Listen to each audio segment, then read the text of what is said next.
This is the Art of Darkness podcast with Kevin Kautzman. And Brad Kelly. We're a couple of very online writers interested in the dark side of what drives creative people to create against all odds. This show is about art and the people who make it, what it costs them, and what it takes to bring something unique and impactful into the world. Each episode, we excavate the life and work of an artist you might think you know.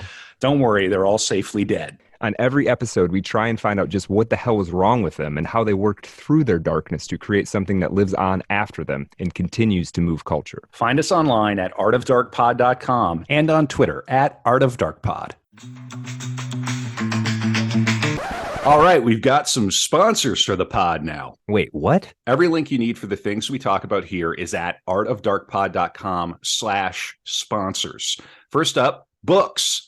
If you're into this podcast, odds are you're probably a reader. We've got links to buy new books from bookshop.org and used books from alibris.com. And if you want to listen to your books, we recommend and use audible.com. It's great, and the catalog is huge. All right. So if you're listening to this, you are online. Maybe you're very online. You probably have a website or are thinking of starting one. Maybe you want a website like artofdarkpod.com. We built that with WordPress, which is by far the most popular way to create websites. And the single best host for serious WordPress is WP Engine. I've personally used them for over a decade now, and I don't host my websites anywhere else. Go to artofdarkpod.com/sponsors and click on the WP Engine link to learn more. Finally, the best way to support the show is at patreon.com/artofdarkpod. Get the bonus After Dark content for every episode, access to the book club, and more. Thanks for supporting Art of Darkness. And I don't think that was too painful. I think we did a pretty good job there. Yeah, that sounded good. Yeah, we appreciate it.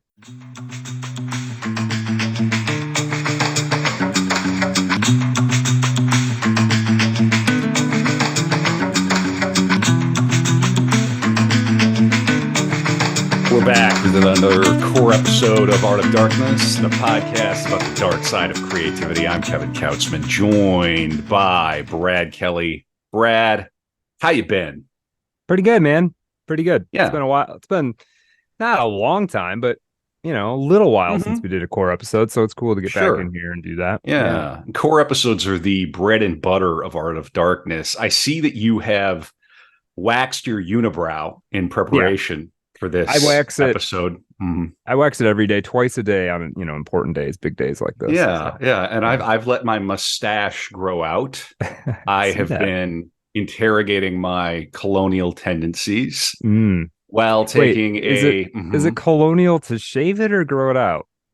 It depends on the day of the week and the device you use. If you're using a pure old-timey straight razor, I think that's not colonial. Oh, okay. It depends. Why don't we take it to Twitter and see, or to X and see what they have to say? I'm sure that would end well. And all of this is happening while I'm taking fat paychecks from Ford and Rockefeller while posting leftism online, and sleeping with the likes of Trotsky. Oh, so we're gonna get into it. The greatest sex scene in all of cinema. Frida Kahlo and Leon Trotsky. The sex scene nobody asked for, but we got anyway.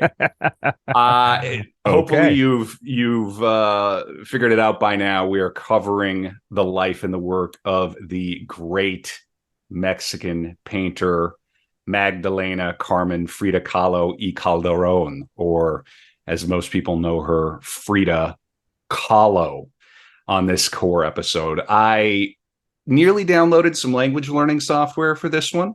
Is that right? So please forgive my Spanish. I have visited Mexico. I have been to Mexico City, so I have a little handle on this, but I am not fluent in Spanish. I will do my best. All right. We might as well start before I get into the sort of housekeeping that we usually do. I'm going to ask the opening question. Brad, what do you know about Frida Kahlo? I don't know a ton. I'm very familiar with her image, very iconic image, partially, I think, because she would incorporate various forms of self-portraiture into her work. Um, I've seen some fair amount of her paintings. I know about she's of Mexican heritage, but I know that she spent a lot of time in the United States, so I don't really know, what the story is there. But Oh, we're gonna I cover it. yeah, I'm She sure. was in your backyard Yeah, well, for a that was minute. the one thing I was going to say is I know that she, for a time, was involved with another artist, Diego Rivera, who has a very famous mural here in the Detroit Institute of Arts. A very interesting and quite captivating mural, I must say. Um, That is yeah. an understatement to say she was for a time involved with Okay. Diego. Yeah, I don't know what the ins and outs of that are, and I'm sure there are We some of each. Oh, there was a lot of the old in out there. We're gonna get into it. That is Yeah. definitely at the beating bloody heart of this episode is that relationship. You know how we did the episode with Lucille Ball and Desi Hmm. Arnaz? We very Hmm. easily could have done Frida Ah. and Diego Okay. as a tandem. Although I do think it better serves Frida to have her covered on her own Okay. for Yeah. sure. Yeah. Okay. You're going to learn a lot about the frogman himself, Diego Rivera. The frog man. Okay. Yeah, it's going to be interesting and fun. All right. Is that all, Brad? I would say that's pretty much it. I know they made that film, the biopic, late '90s, early 2000s. I remember I never saw it.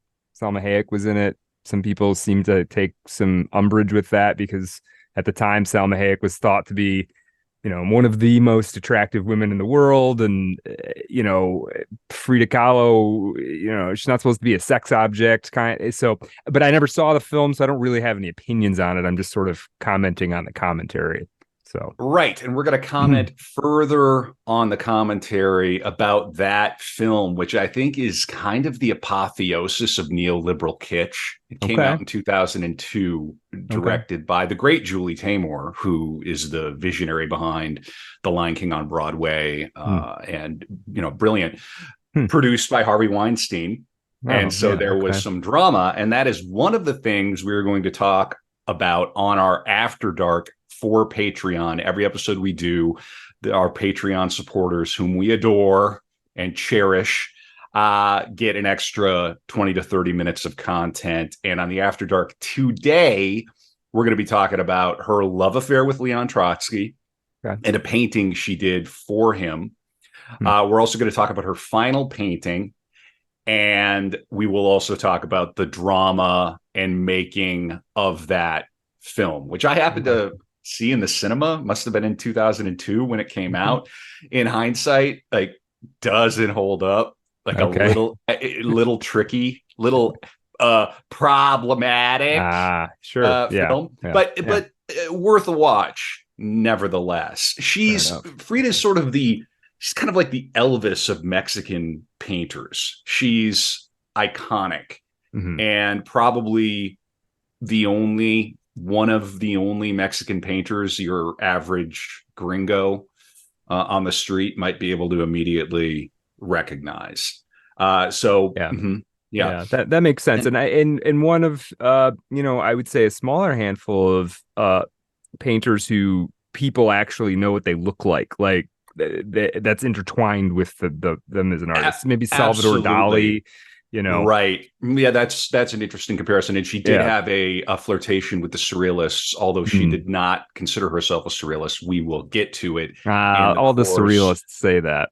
Yeah, right. Yeah. This is that So I think she could really back it up. And she had yeah. some pretty savage things to say about the Parisian art scene and Parisian artistes. Cool. Cool. I came into this with a certain amount of skepticism, partly because of that film, and also the fact that she made herself her subject kind of, it drove me a little bit nuts. I was sort of like, wait a minute, what is this? Why?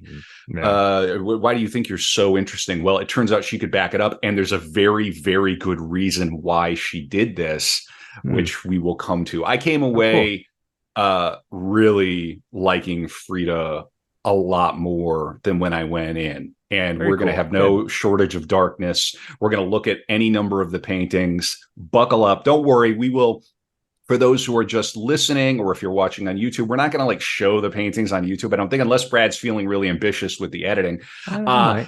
Yeah, you might. Okay, great. But in any case, if you're just listening to this, we'll do a good job of describing the paintings, so we're not, so you can, in the theater of the mind, you'll be able to enjoy this episode regardless. She is a painter. She was best known for being a painter, and so it's pretty essential that we look at some of those paintings for the After Dark.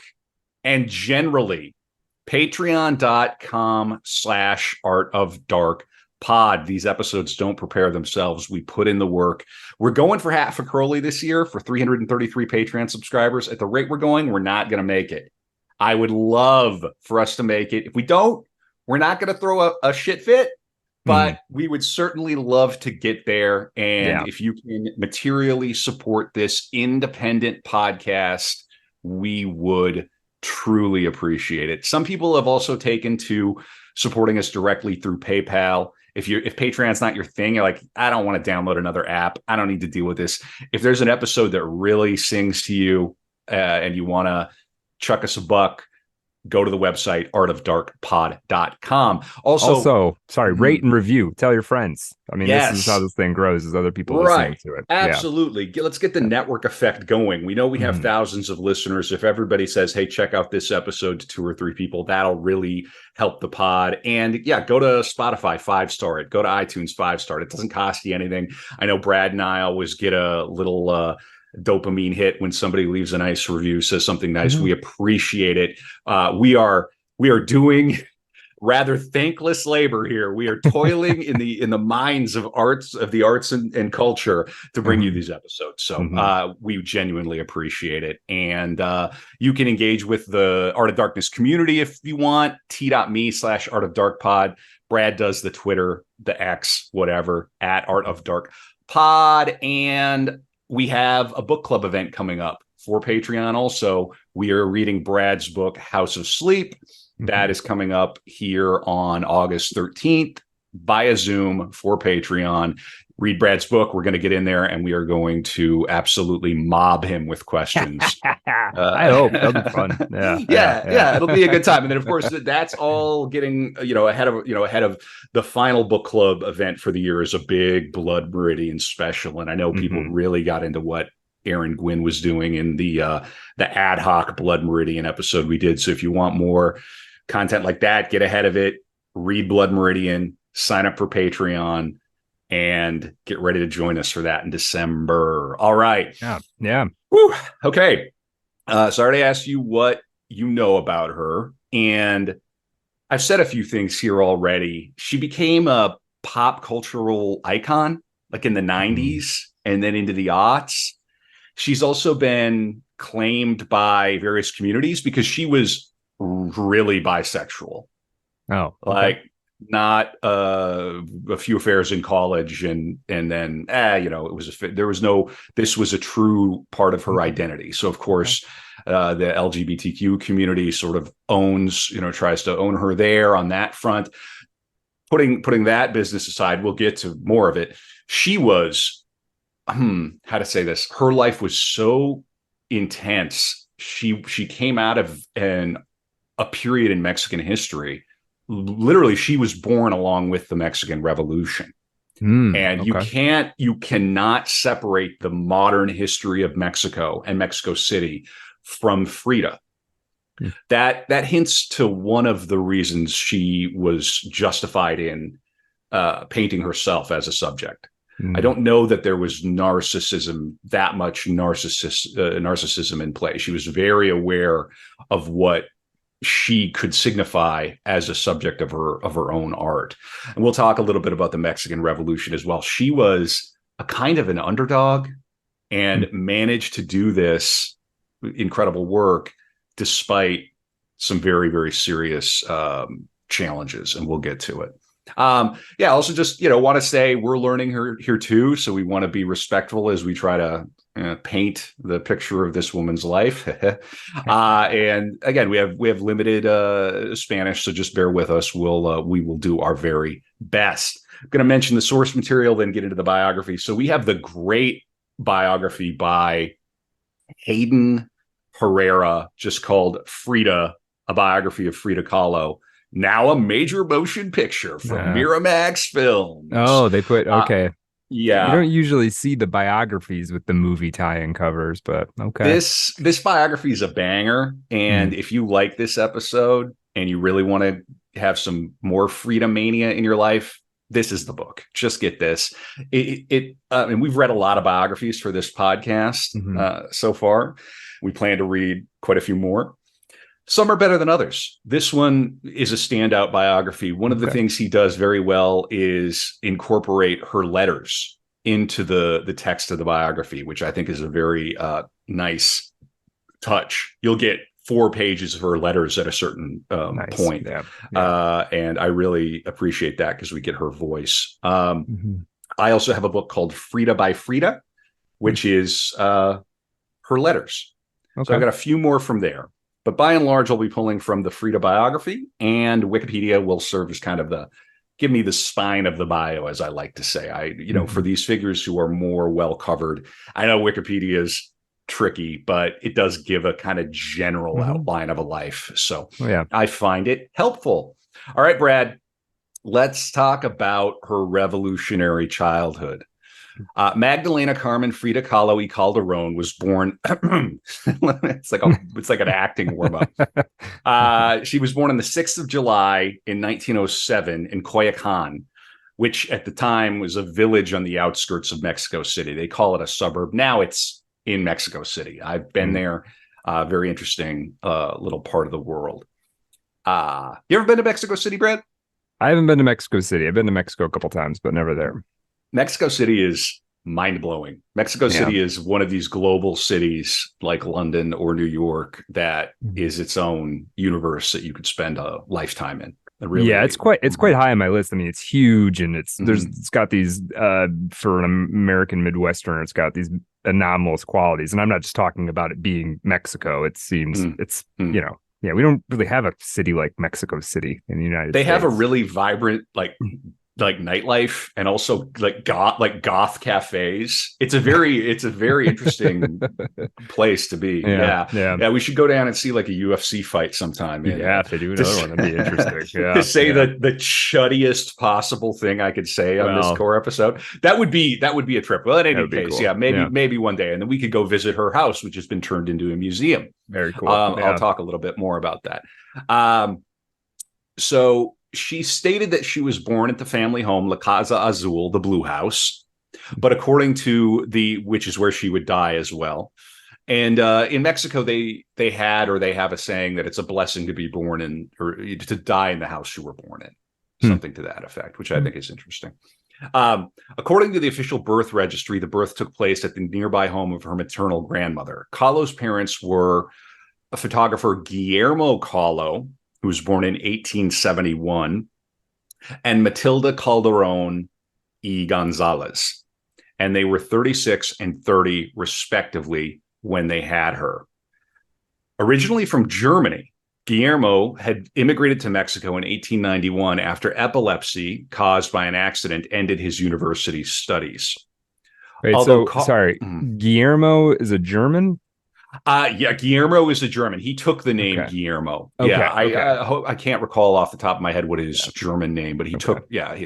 I'll probably get to it in the book here, but and that epilepsy was a serious condition that affected him all his life. And she describes it as vertigo, and it would often happen right before he would go to bed, and it created a lot of problems, obviously. Although Kahlo said her father was Jewish and her paternal grandparents were Jews from the city of Arad, this claim was challenged in 2006 by a pair of German genealogists who found he was instead a Lutheran. Now, Kahlo's Jewish identity, it plays out throughout the course of her life in an interesting way. She kind of thought of herself as a German Jew, and in part, and I believe Diego was also part Jewish. We'll come to a funny incident with Henry Ford later about this. Sorry, it just strikes me as interesting. Just like, okay, say there is no Jewish heritage, there is an aspect in which if you grow up and live under the impression that there is, it's kind of the same as it actually being true, isn't it? A You little can, bit yeah, you can to some go degree. talk to Brad about this on the Bird website at Art of Dark Pod. I I'm really saying is a lived experience. understand. I Yeah, understand. yeah, That's a very tricky question, it is. and we're Yeah, getting to some sort of philosophical territory there. sure. But yeah, worth thinking about. Now but her mother was devoutly Catholic and a Mexican woman. Mm. And I think I'll get to this is important. Matilda was born in Oaxaca to an indigenous father and a mother of Spanish descent. Mm. In addition to Kahlo, the marriage produced daughters Matilda, Adriana, and Cristina. She had two half sisters from Guillermo's first marriage, Maria Luisa and Margarita, but they were raised in a convent. Her father's first wife passed away. Mm. And on the same evening, he asked to marry Frida's mother. He was not waiting around. Wow. So very intense. Serial monogamist. Well, he was, yeah. This is a very critical thing. Very critical thing to understand about Frida is that Frida and death were like Frida had death for a sibling or for a family member, and we'll see more how this comes out in the bio. In the museum devoted to her life, they turned the Blue House into a museum. Her birth year is set to 1910. This is part of her myth making, as that's the year of the Mexican Revolution. She wants to be identified as being born the same year as the Republic. Mm. Politics were a very big deal in Frida's life and in her consciousness, and really, really impacted her life. So I'm going to start reading from the Kahlo biography, which we're going to be getting quite a lot of here. And my chore through this episode is going to be sort of to know when to stop, because we could just read this whole bio. Frida Kahlo, the third daughter of Guillermo and Matilda Kahlo, was born on July 6th of 1907 at 8:30 in the morning in the midst of the summer rainy season, when the high plateau of Mexico City is cold and dank. The first two names were given to Frida so that she could be baptized with a Christian name. Her third name, the one her family used, means peace auf Deutsch. Although her birth certificate says Frida spelled her name the German way with an E until the late 1930s, when she dropped the E because of the rise of Nazism in Germany. Shortly after Frida's birth, her mother became ill, and the infant was suckled for a time by an Indian wet nurse. I was nursed by a nana whose breasts they washed every time I was going to suckle, she told a friend proudly.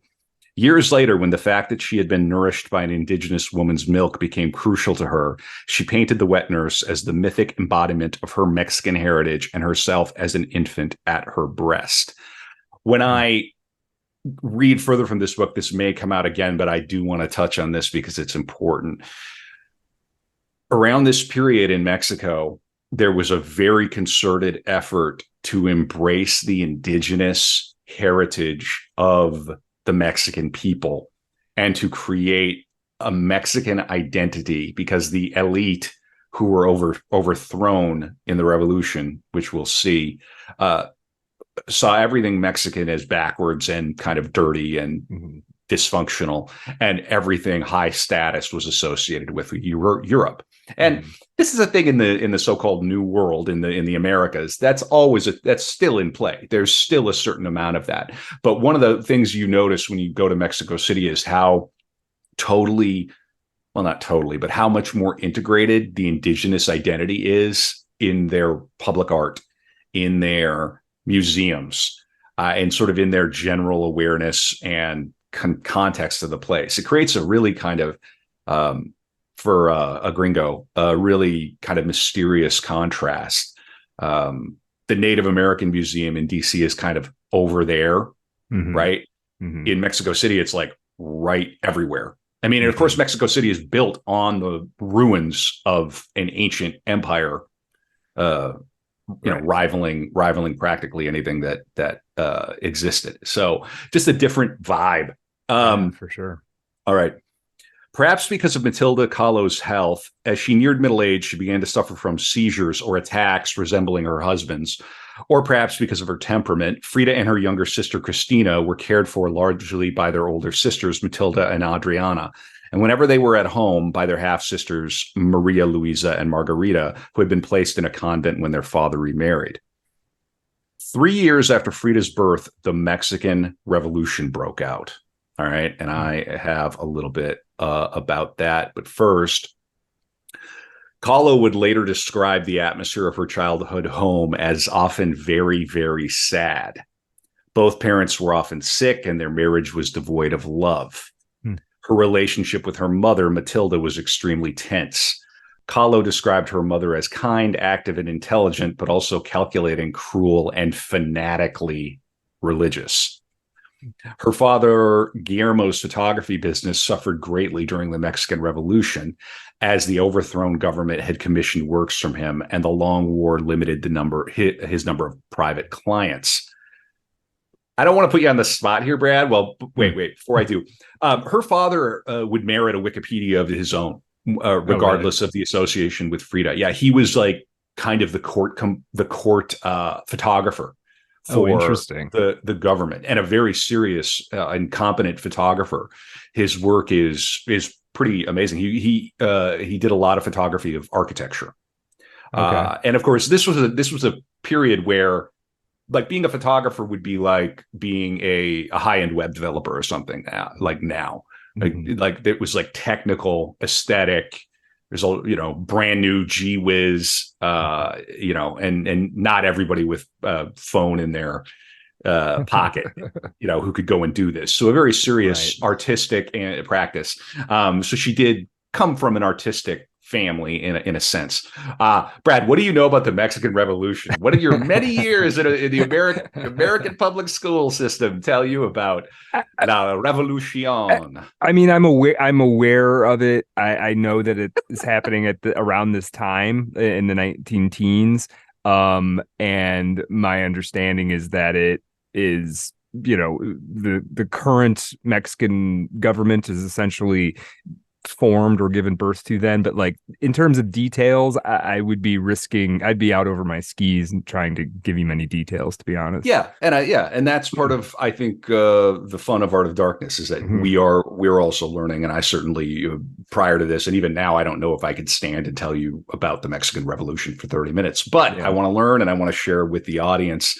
And this is something that I think, like on the Conrad episode, you did a really good job of contextualizing the period. So I thought, okay, it's important. So sometimes we do have to do it for some of these, it's like, especially we're talking about somebody, Frida. It sounds like her artistic career is deliberately on her part entwined with this moment. We've got to understand. And her childhood, which we'll see. So I'm just going to read some sort of general copy about it, which I think is helpful.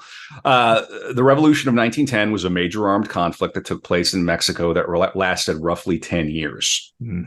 The revolution was triggered by a combination of factors, including widespread discontent over the dictatorship-like rule of Porfirio Diaz, who had been in power for over 3 decades. Diaz's regime favored the wealthy elite and foreign investors and the church, leading to a stark wealth disparity, land concentration, and exploitation of the working class and peasants. Dissatisfaction with political corruption, lack of democratic representation, and the denial of basic rights further fueled the reactionary sentiment. Here's a bit from the Frida biography. The revolution began with uprisings in various parts of the country and with the gathering of guerrilla armies in Chihuahua and in Morelos. They were to continue for 10 years. In May of 1911 came the fall and exile of the old dictator, Diaz. The revolutionary leader, Madero, was elected president in October of 1912, but in February of 1913, after the tragic 10 days, when opposing troops in the National Palace and the Ciudadela, bombarded each other, causing much destruction and death. And this is in Mexico City. Madero was double-crossed by General Victoriano Huerta and murdered. In the north, Venustiano Carranza rose to avenge the death of Madero. He took the title of First Chief of the Constitutionalist Army and, with a small body of troops at his disposal, set out to overthrow Huerta. This would be like this is like January 6th if it really went down for 10 years, right? Right, just kept going. DeSantis gathers an army and starts marching on various parts of. Can you imagine? Our brains can't really grok it. No, but it's something that stuff like this is kind of happens in history. It happens throughout constantly. history. It's almost more incredible when it doesn't happen for a very long time. So buckle up, folks. In any case, he had a small body of troops. He set to overthrow Huerta. The vicious jockeying for power and the inevitable bloodlettings did not finally cease until the inauguration of President Alvaro Obregón, one of Carranza's generals, in November of 1920. Yeah, when the generals start taking over, that's real. Yeah. This is not about Twitter followers and TikTok engagement anymore. In her diary, written in the last decade of her life and now on display in the museum, Frida proudly, and one suspects with considerable poetic license, recalled being witness to the battles of the opposing revolutionary armies that bore down upon Mexico City. And here's a bit. I remember that I was 4 years old. In fact, she was 5. When the tragic 10 days took place, I witnessed with my own eyes Zapata's peasants battle against the Carranquistas. My situation was very clear. My mother opened the window on Allende Street. She gave me access to the Zapatistas, seeing to it that the wounded, and she gave the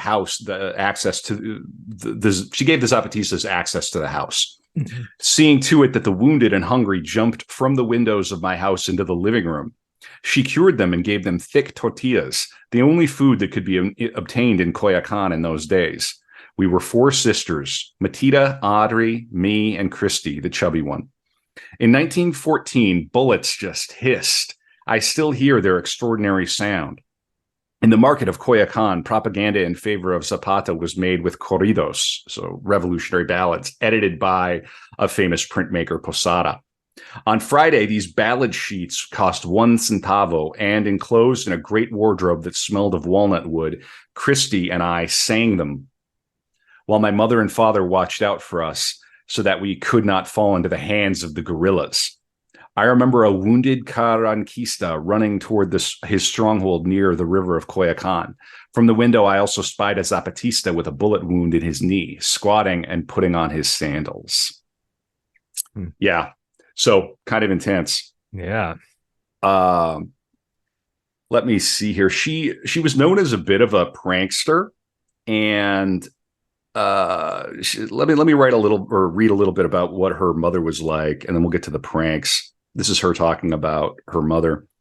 My mother was hysterical about religion. We had to pray before meals. While the others concentrated on their inner selves, Christy and I would look at each other, forcing ourselves not to laugh. She and Christina attended a catechism class in preparation for their first communion, but we escaped and went to eat haws, quinces, and capulines, cherry-like fruit of the capulin tree, in a nearby orchard.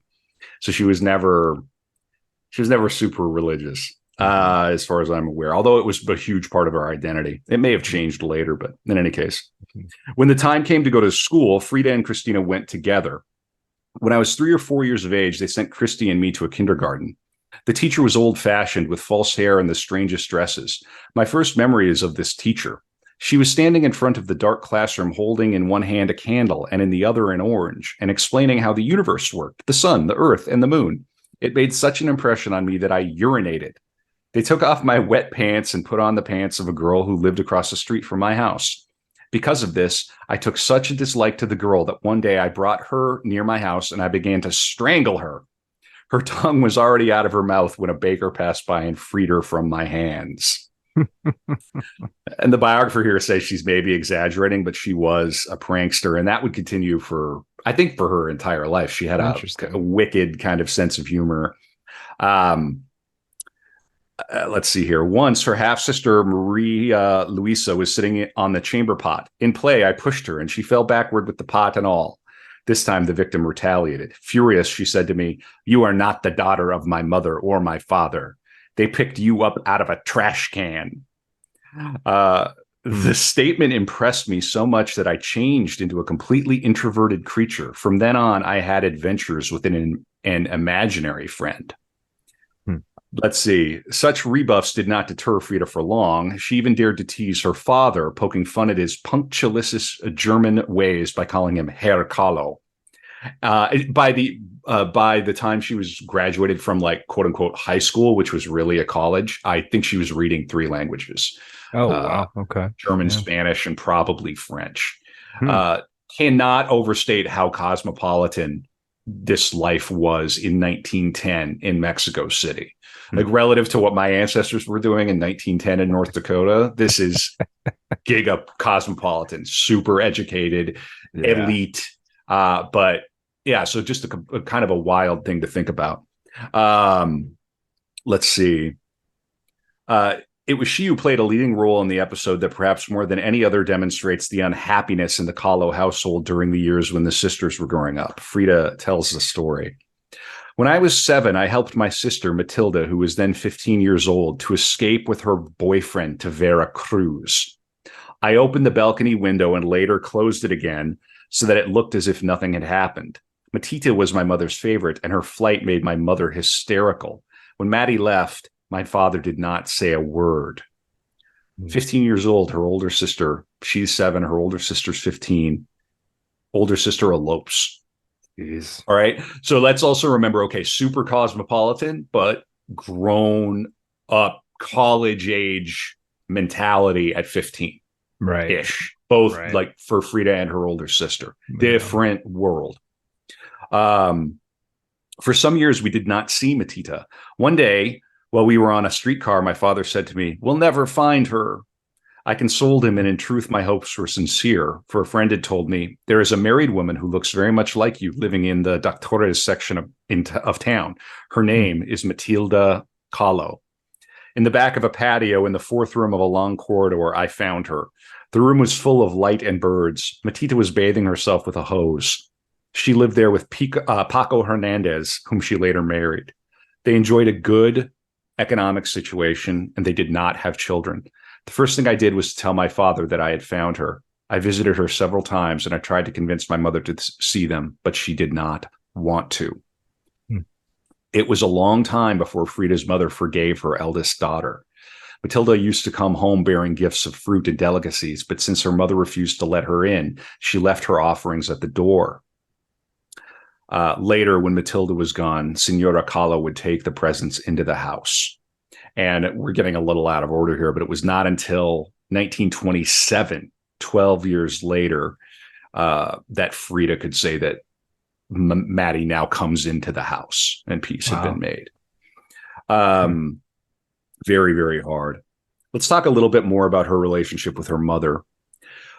Frida's ambivalence toward her mother, her love as well as scorn, showed itself when, in an interview, she described her mother as both cruel and very nice, attractive, active, intelligent. And although the inevitable battles with the woman she called mi jefe, my chief, became more intense as both grew older, when her mother much later died, Frida could not stop crying.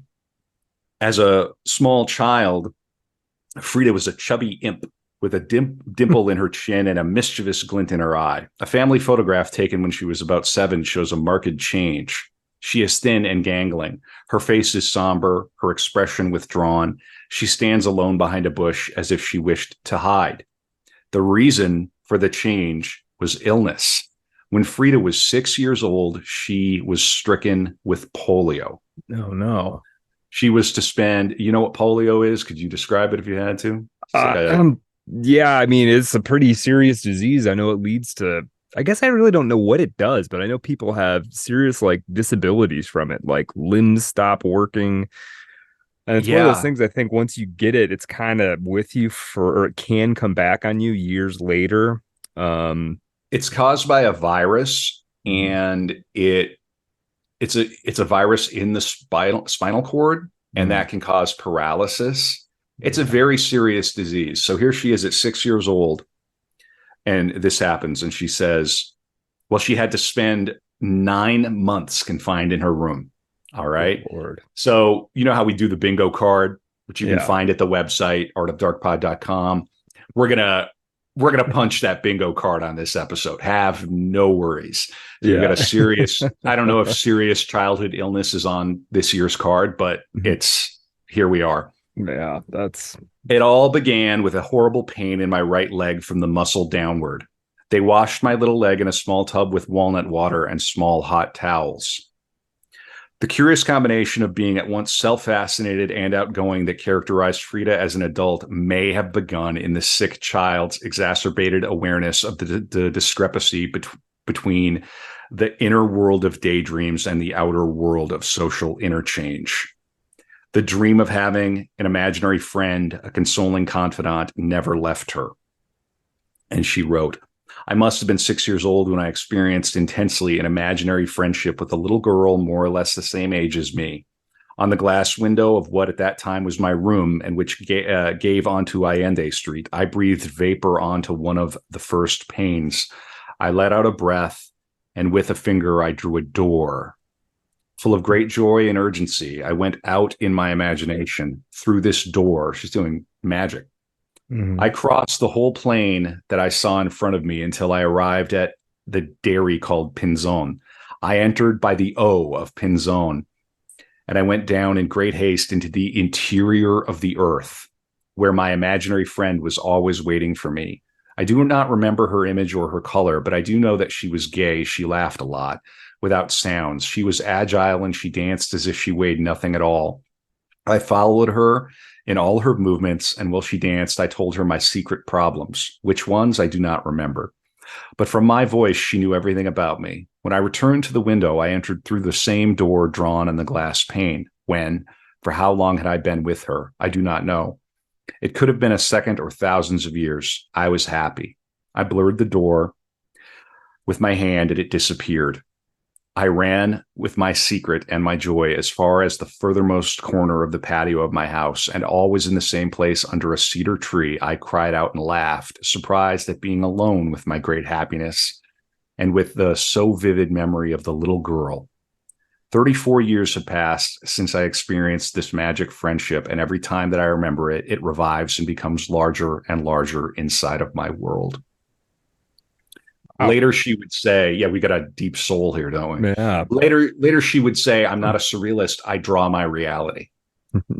And this is, I paint my reality. And this is what she means by that. For her, the surreality of her images was not an affectation. Yeah. She had seen these things. Mm-hmm. Yeah. So let's read a little more about this condition. When Frida was up and about again, a doctor recommended a program of physical exercise to strengthen her withered right limb. Apparently, the family let it go for longer than maybe they ought to have. They just thought, it'll develop. It'll be okay. It was not okay. And Guillermo Kahlo, who had been unusually tender, and I'm not trying to indict the parents. I think it was just a case of they caught it a little too late. They had a lot of kids running around too. Right. Her father had been unusually tender and concerned during Frida's illness. He made sure that she took up all kinds of sports, which were considered highly unusual for respectable young girls in Mexico at that time. Tomboy. Dad didn't have a boy. This plays a huge role in Frida's identity and artistic career and career at the school that we're going to see here. So she played soccer, boxed, so a little Mexican girl with polio, boxing, wrestled, and became a champion swimmer. My toys, she recalled, were those of a boy: skates, bicycles. She liked to climb trees, row on the lakes of Chapultepec Park, and play ball. Nevertheless, she said, the leg remained very thin. When I was 7, I wore little boots. In the beginning, I supposed that the jokes about my leg did not injure me, but afterwards they did, and as time went on, more intensely. Frida's childhood friend, the painter Aurora Reyes, says, we were quite cruel about her leg. When she was riding her bicycle, we would yell at her, Frida, pata la palo. Let me try that again. Pata de palo. It basically means peg leg. Frida, peg leg. Kids can be awful. Kids can be terrible. Absolutely. And she would respond furiously with lots of curses. Uh, Here we get to a critical point. To hide the leg, she wore 3 or 4 socks on the inner calf and shoes with a built-up right heel. Other friends admired the fact that she never let her slight deformity keep her from physical activity. They remember her, black bloomers showing, pedaling her bicycle like a demon around the park. She was extremely well coordinated and graceful. When she walked, she made little jumps so that she seemed to float like a bird in flight. But she was a wounded bird, and being wounded, she was different from the other children and often lonely. Just at the age when she might have expanded her world beyond her family circle and made best friends, she was forced to stay at home. When she recovered and returned to school, she was teased and left out. Her reaction was alternatively to withdraw and to overcompensate by becoming first a tomboy and later a character. All right. So we're getting to know Frida a little bit here. There's a good PBS documentary. It's about 90 minutes. And at one point, well, Brad, are you familiar with the idea of Frida as kind of a fashionista as well? Like her style, her fashion style being a thing? Because it was. Yeah, I guess so. I mean, I definitely know of her as being like a pop icon in addition to being an artist. So yeah, I guess yeah. And so we see her already at the age of 6 or 7. She's learning how to use her wardrobe in a really rudimentary way to offset a perceived weakness. I mean, the author here calls it a deformity. This is a serious thing. That comes back much later in her life for reasons we will discover further on this core episode of Art of Darkness. In that documentary, there's a scene where someone recalls Frida arriving at the opera. Okay. I can't properly say if it was in Mexico City or in Paris or wherever, but it was arriving for a Wagner opera. And he says everybody in the hall knew that it was Frida Kahlo arriving because she had adorned herself with so many like jewels, or not jewels, but like beads and jewelry that you could hear her. And he says for that night, she was stronger than Wagner. So she did achieve that kind of fame in her lifetime and presence. And if it was only polio that she had been up against, that alone would have been something to admire. But we will see soon that it was a lot more than polio. Okay. All right. Yeah. How are you doing with Frida? I know we just started, Brad, but how are you feeling? Yeah. I mean, this is interesting. Not a lot of big surprises yet, I wouldn't say. I mean, I didn't know about polio for sure, and I know that's a tough. That's kind of that's a period in history, you know, before Jonas Salk came along. Actually, do you know that Robert Anton Wilson had polio as a boy, and then it came back on him when he was in his 80s, and it was one of the contributing factors of his death. So it's a pretty wicked thing. So, but yeah, I'm interested to see where she's going to go. I'm interested to see sort of where the family lands once the dust settles on the revolution as well. Yeah, and maybe I'll read a little bit here now about the relationship with her father. Of his 6 children, Frida was the one to whom Guillermo Kahlo felt most attached. Rarely demonstrative, he would nonetheless murmur, "Frida, liebe Frida," my beloved Frida, in a low voice when he came home to Coyoacan from his work in Mexico City. This is another point that he would commute into Mexico City, and so he's a little bit different from a lot of laborers at the time who would typically live closer to where they were. He would go into the city. He recognized in her something of his own high-strung sensibility, his own introspection and restlessness. "Frida is the most intelligent of my daughters," Kahlo used to remark. "She is the most like me." A man of fixed habits, he did not have much time for his children. He left home early in the morning for his studio at the corner of Madero and Motelina above La Perla, a jewelry shop where he had once worked in the center of Mexico City. Because of the distance from Coyoacan, he did not follow the Mexican custom of going home in the middle of the day to eat a large comida. Instead, Senora Kahlo prepared his lunch in a Mexican basket and sent it to him with a houseboy. The studio, consisting of a small study and a dark room, was his own private world, complete with the props necessary to portrait photography: oriental rugs, French chairs, backdrops with illusionistic landscapes, his big German cameras. We need to bring those back, man. Just like it's, when you and I do photos for the show, it's like us in front of the Alps. Yeah. Just that kind of thing. And it's obviously fake, but not in a Right. CGI or AI way. I can see that making a comeback. Yeah. In any case, you get a sense, as befitted a cultured European of that period in Mexico, he also had a small but carefully selected library, mainly German books, including works by Schiller and Goethe, as well as numerous volumes of philosophy. He once sententiously informed his daughters that philosophy makes men prudent and helps them to fulfill their responsibilities. Above his desk and dominating the room was a large portrait of a personal hero, Arthur Schopenhauer. Think I want to do Schopenhauer next year, by the way. Okay. You heard it here first. Okay. Arthur Schopenhauer. Yeah, it'll be interesting. And this is the kind of home that Frida's growing up in. And again, by the time she gets to the preparatoria, which we will come to, and it'll be its own section here, she had already read this stuff. So we're talking about 12, 13, 14, probably reading in the original German, bits and pieces of Schopenhauer and Schiller. Grew up fast, different world. We're not listening to New Kids on the Block and roller skating. This is revolutions happening outside our window. We're reading Schopenhauer. We're surviving polio. Yeah, different world. Every evening, Guillermo returned home at the same hour. Wunderbar, pünktlich.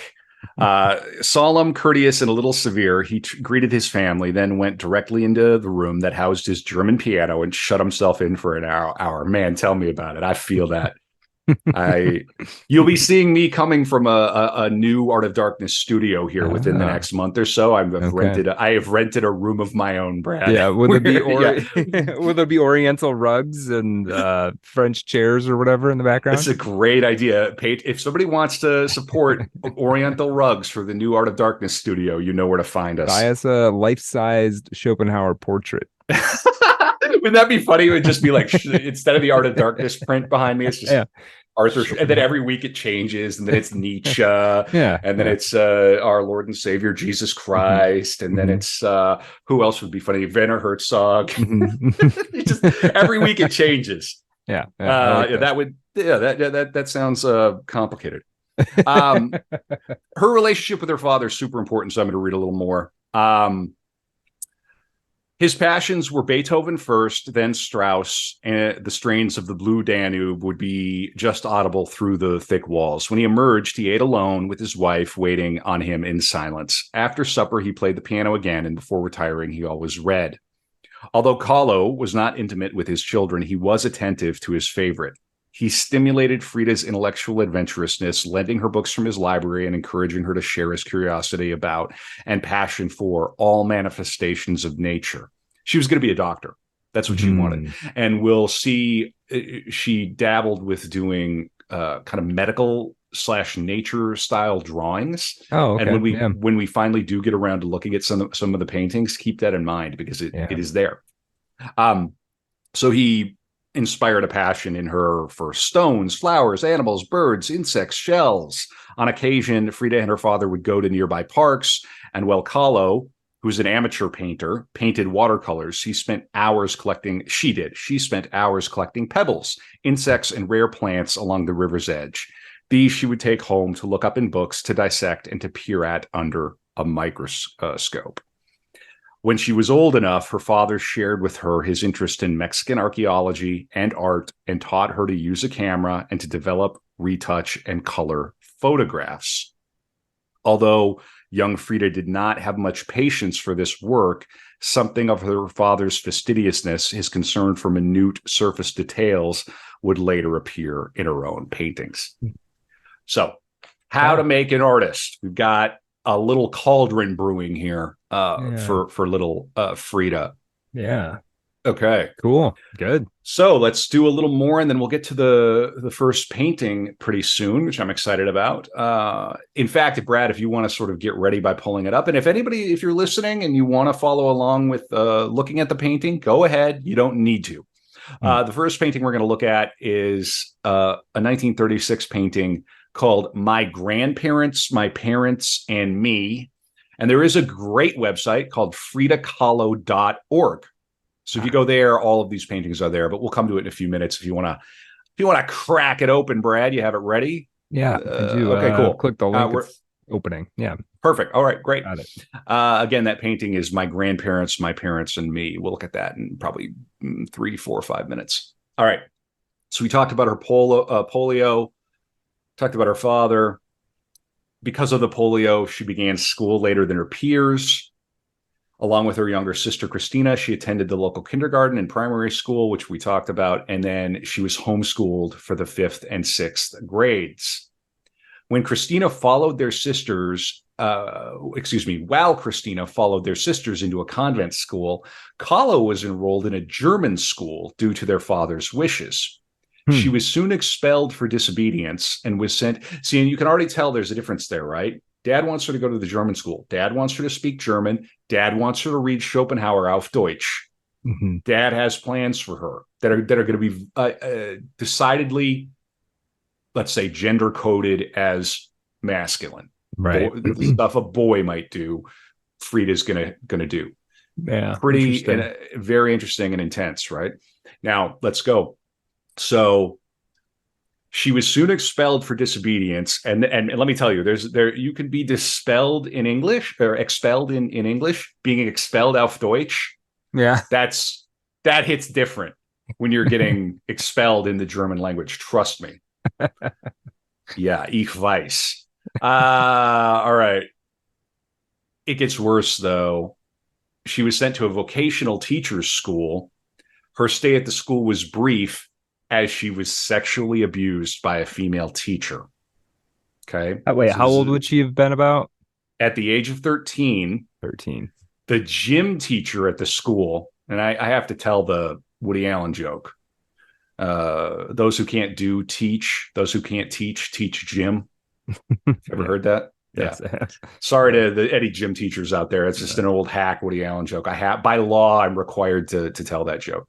I actually think physical education in schools should be probably 100% more foregrounded. Yeah, for real. For real. Right. And I'm not talking about going out for the football team. I'm talking about actual physical education to keep the kids healthy and sane while they're trying to navigate the man-made horrors of the foul year of our Lord 2023. Right. So, it's pretty much you got a body, but don't worry about that. Yeah, here we're gonna flip balls in a parachute for 30 minutes.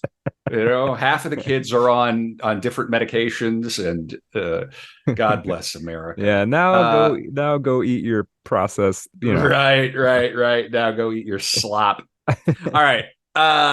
Yeah, but this is terrible. So at the age of 13, the gym teacher at the school, a woman named Sarah Zenel, singled Kahlo out.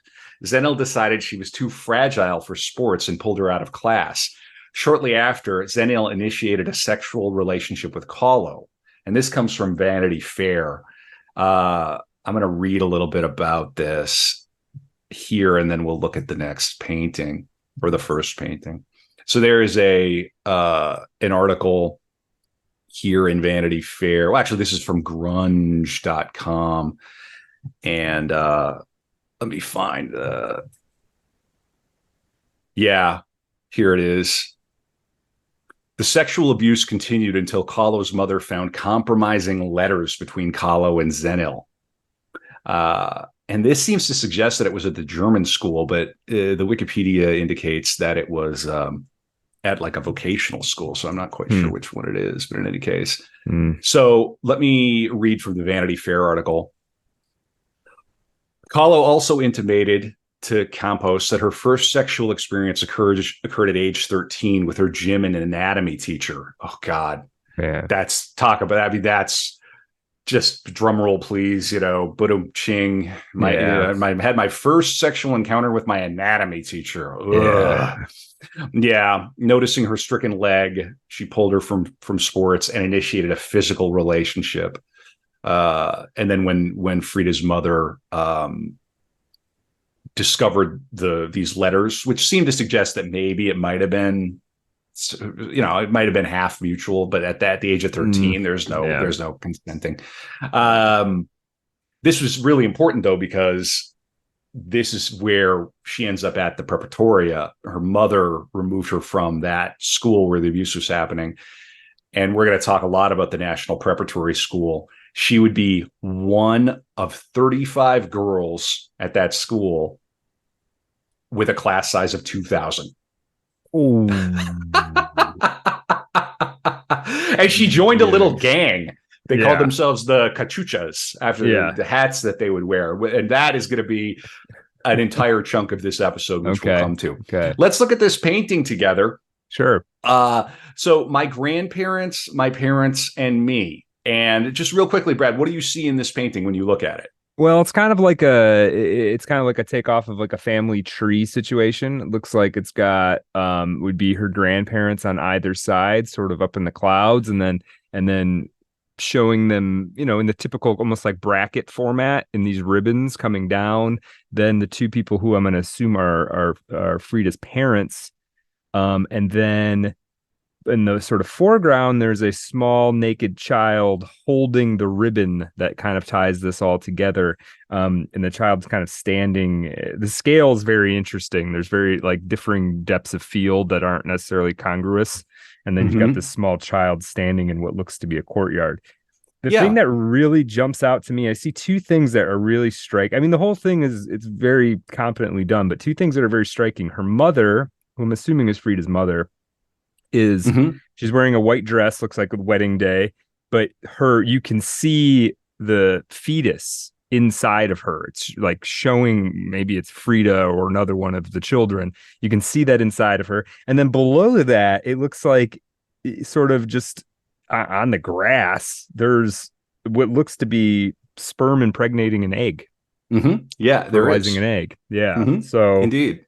Yeah. Interesting. Yeah. Right. And you noticed a lot in this painting. This is quite a fascinating painting to look at. It has Frida sort of center inside the blue house, in the courtyard of the blue house. She's firmly positioned under her father, which people suggest indicates kind of where her attachment or her preference kind of lies. Yeah. It's speculative, but to Frida's right, on her mother's side, we see cacti. We see the sperm and the egg, but we see cacti. Yeah. We see sort of like this hilly landscape, and then on her father's side, we see the ocean, indicating the old world. Right. So Europe and all the rest. So there's a lot going on, and it's a symbolic painting. Yeah. And the next to the fertilized egg, a red cactus flower is opened to some wind-blown pollen. And this was and this was painted in 1936. So we're not going chronologically in terms of her painting life, but this seems to be a good place to put this. I also don't think Frida is somebody that we need to be, let's say, overly German about, like doing Eins, zwei, drei. I think we can kind of, we'll have a bit of both. We'll have a bit of both worlds, just like Frida here. So we love our German listeners. So the whole German-speaking world, Yeah. All right. Including the German immersion school that I send my daughter to. Wunderbar. All right. So let's see. Frida mentioned she looks like both mom and dad. I have my father's eyes and my mother's body. She was very lucky from that perspective. Her mother has a beautiful figure. And Frida was attractive. She would turn heads when she entered a room. So there you go. So that's one painting that we can look at. So let's start to get a sense of Frida and her work. We're going to come to it though, because she's not painting now, not really. All right. So let's come to the Preparatoria, which is a super formative part of her life. In 1922, Kahlo was accepted to the elite national preparatory school. All right. This is as close as to Hogwarts as you're going to get in Mexico, probably at any point, right? You understand what I'm saying? This is an elite school, and all the kids coming out of this school are going to go on and do something. Right. Right. With probably a few exceptions. But this is it. This would be this is a major preparatory school, and it speaks to her intelligence that she got in. Right. It was not easy. So this was in 1922. Her focus was on natural sciences with the aim of becoming a physician. The institution had only recently begun admitting women, and as I said before, only 35 girls out of 2,000 students. And if I'm not mistaken, there was at least one girl whose mother was like, "You can't interact with the boys." Full stop. I'm going to send you to this school, but no boys. Meanwhile, there's 2,000 boys running around. Yeah. You sit in a class and it's boys are all around you. Yeah, it's literally sperm v egg. It's just so I'm going to continue to read from the biography here. There's a lot I need to cover. So in 1922, Frida entered what was undoubtedly the best educational institution in Mexico, the National Preparatory School. Out from under the thumbs of mothers, sisters, aunts, away from the gentle, slow village life of Coyoacan. They're just getting out of the longhouse. Mm-hmm. She was thrust into the heart of Mexico City, where modern Mexico was being invented and where students actually participated in that invention. Among her fellows were the cream of Mexico's youth, sons and daughters of professional people from the capital and from the provinces who wanted their children to prepare for the various graduate and professional schools of the National University. By the time their student days were over, not only had they helped to change both their school and their university, they were on their way to becoming leaders in the national community as well. It's no wonder that when Frida changed her birth date, she chose to have been born the year of the outbreak of the revolution. If the decision came in a flash of insight, the story behind it unfurled during these years at the preparatory school. I'm going to read a little bit about the preparatory school because I think it's fascinating. From its inception, the school was impressive. It was founded in 1868 after the execution of Emperor Maximilian, when the Jesuit College of San Ildefonso was transformed into part of the restored republic's system of free secular education set up by President Benito Juarez, and it was more like a college than a secondary school. Its first director, Gabino Barreda, described the curriculum as a ladder of knowledge, one step leading to the next, beginning with mathematics and culminating with logic. Oh my God. Can you imagine? I took did you ever study formal logic? No, not really. No. It should be mandatory, should be taught in 8th grade, and it's just not. And we wonder why everybody is just insanely irrational. And can't exercise logic as a function. I studied math. I studied math for a long time, and so you don't get it. But I feel like you learn some of the same stuff by doing that. Yes, of course you do. Yeah, naturally. Right. You shouldn't be able to graduate from any college without some sort of. Anyway, all right. We need to go back to teaching Latin and logic. It's rhetoric, Latin, logic. 100%. I mean, yeah. So in any case, in between, students would take numerous courses in the physical and biological sciences. Languages would be coordinated with the sequence of scientific study. First French, followed by English, in some cases German, and in the final 2 years, Latin. The following, Barreda said, will be our motto: liberty, order, progress. Liberty as a means, order as a basis, and progress as an end. His words were an interpretation of those carved in stone on the preparatoria's escutcheon. Ever go to a school with an escutcheon? No. I don't know. Yeah. And the words are love, order, and progress. Sounds like a U2 mixtape. It does. Pretty funny. But the history of this school alone is just fascinating. And I'm going to read this because, Oh, go ahead. You got to think. No. Say. Well, it's just I am really interested in this idea that she's in this school. She's at the best school at the center of Mexico City as Mexico is trying to figure out its own identity. Like I'm sure it was probably a little weird and unstable, but it's also pretty exciting, really. It really is. And yeah.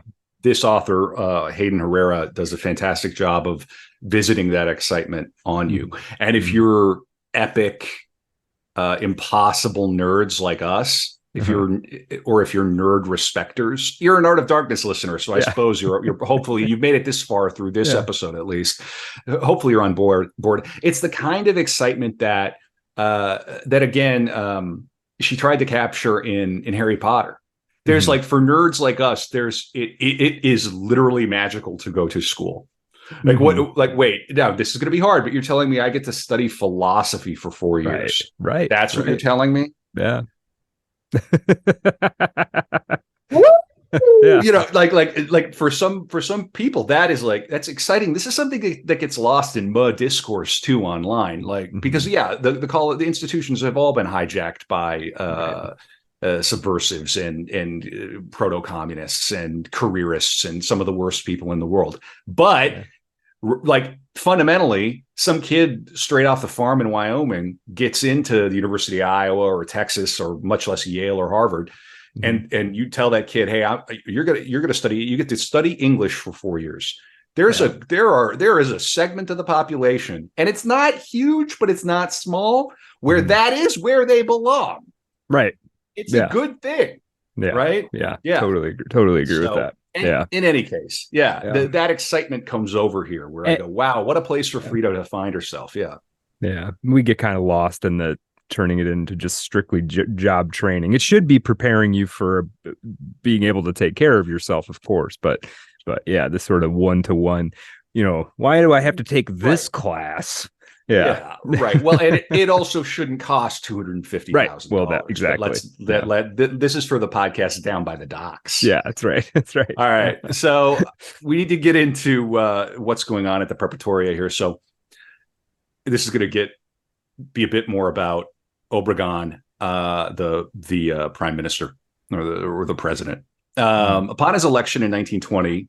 Obregon appointed as his Minister of Public Education a fellow named Jose Vasconcelos, a brilliant lawyer and philosopher of the post-Cientifico generation. The Cientificos were the generation prior they were super rationalist and all about natural philosophy and whatever else. He had participated in the revolt against Diaz. His aim was to make Mexican education truly Mexican. It was, he said, to be founded on our blood, our language, and our people. Now, language like that raises some hackles right now, right? When somebody starts talking about our blood, our language, contemporary people might go, what? Really important to remember, this is a different 1920. A lot of the world was talking like this. And it wasn't unique to, let's say, 1930s in Germany. There was something going on. There's even a moment where the Cachuchas, Frida's little gang, were interested in a kind of socialism flavored with nationalism. Kind of national socialism. That was what they were interested in. I've never heard of anything like that before. Yeah, no, right. No, nor I. I mean, eventually she would be a card-carrying member of the Communist Party. She would sleep with Trotsky, even though Trotsky and Stalin. Do you have to do that to get the card? It doesn't hurt if if you want to house right. Yeah. We'll come to it.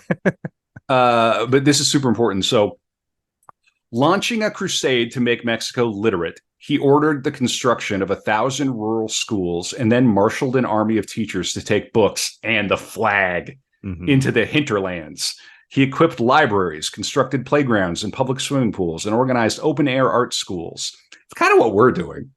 Art of Darkness is an open-air art school. It's like open-air history, in any case. Yeah. He ordered, dude, listen to this. He ordered classics like Plato's Dialogues, Dante's Divine Comedy, Dante episode coming soon. I think that's my next one. And Goethe's Faust to be published at prices the people could afford. And for those who could not read, That's hilarious. We got to get Faust into the hands of the everyman. To the hands of these peasants in the These hinterlands. peasants need to be reading Goethe. Yeah. He's not wrong. No, I respect it. Yeah, this is great, but it is a little audacious and borderline eccentric almost, but I like it a lot.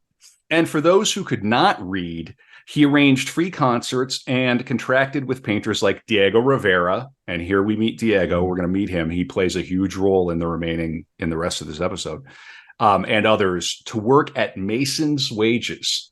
So to work at the wages of a stonemason. Is that decorating? That's good, right? Yeah, they're good. They're good wages, but you're paying like artists to do this. Yeah. So these artists these are leftists. Mm-hmm. These are like Diego Rivera. He's funny. He's a rich leftist. Right. I mean, I just think now, like an artist, you as an artist, you might get paid as much as a plumber. Yeah. They're like, really? You might be paid as much as a union carpenter. Yeah. How do I sign up for this? How do I website? How quickly can I sell out my artistic vision to you, sir?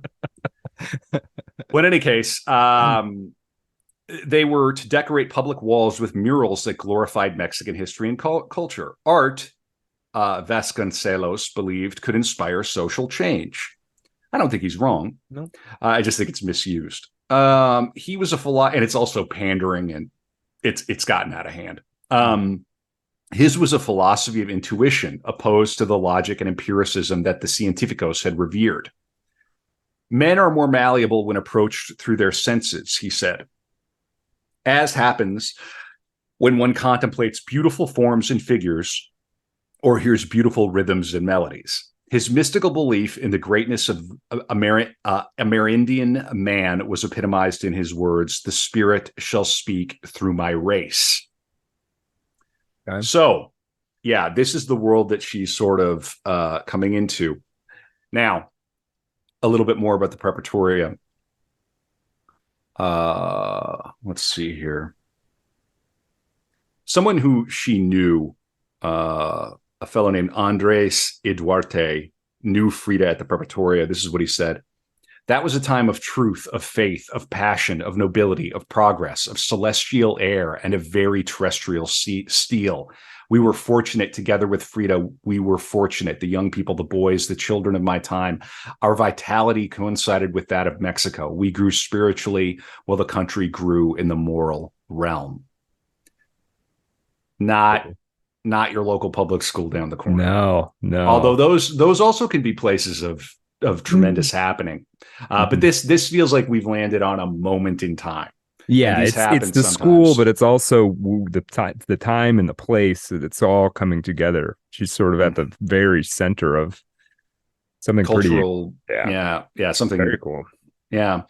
The fortress-like colonial structure of reddish-brown volcanic stone that houses the preparatory school stands only a few blocks from the Zocalo, Mexico's central plaza, said to be built over the great square and temples of the Aztecs, where the cathedral and government buildings, including the National Palace, are located. That is a hell of a place. If you've never been there, highly recommend going there. I was there for their Independence Day in September. Oh, wow. And that is a trip.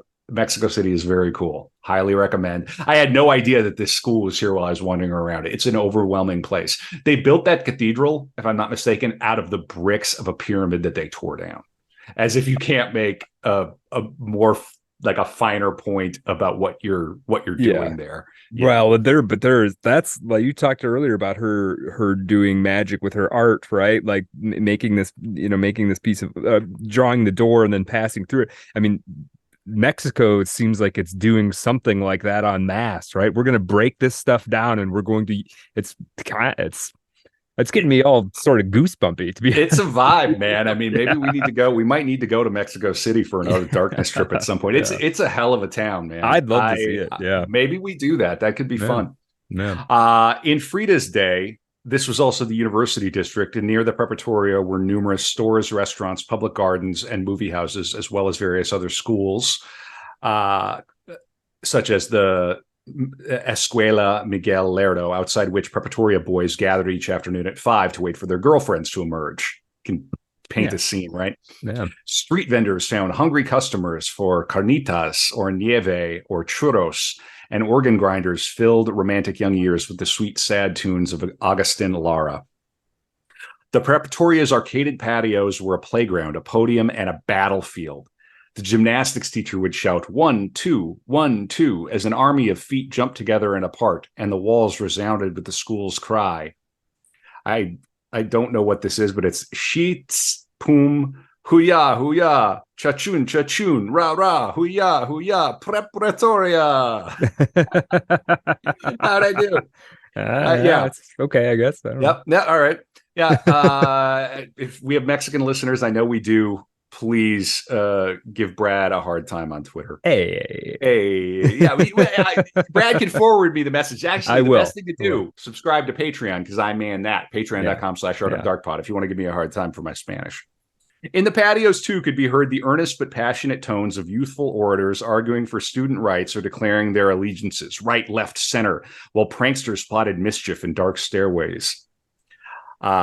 When Frida entered the preparatoria, girls had just recently been admitted. Not surprisingly, few attended, and Frida was one of 35 in a student body of 2,000.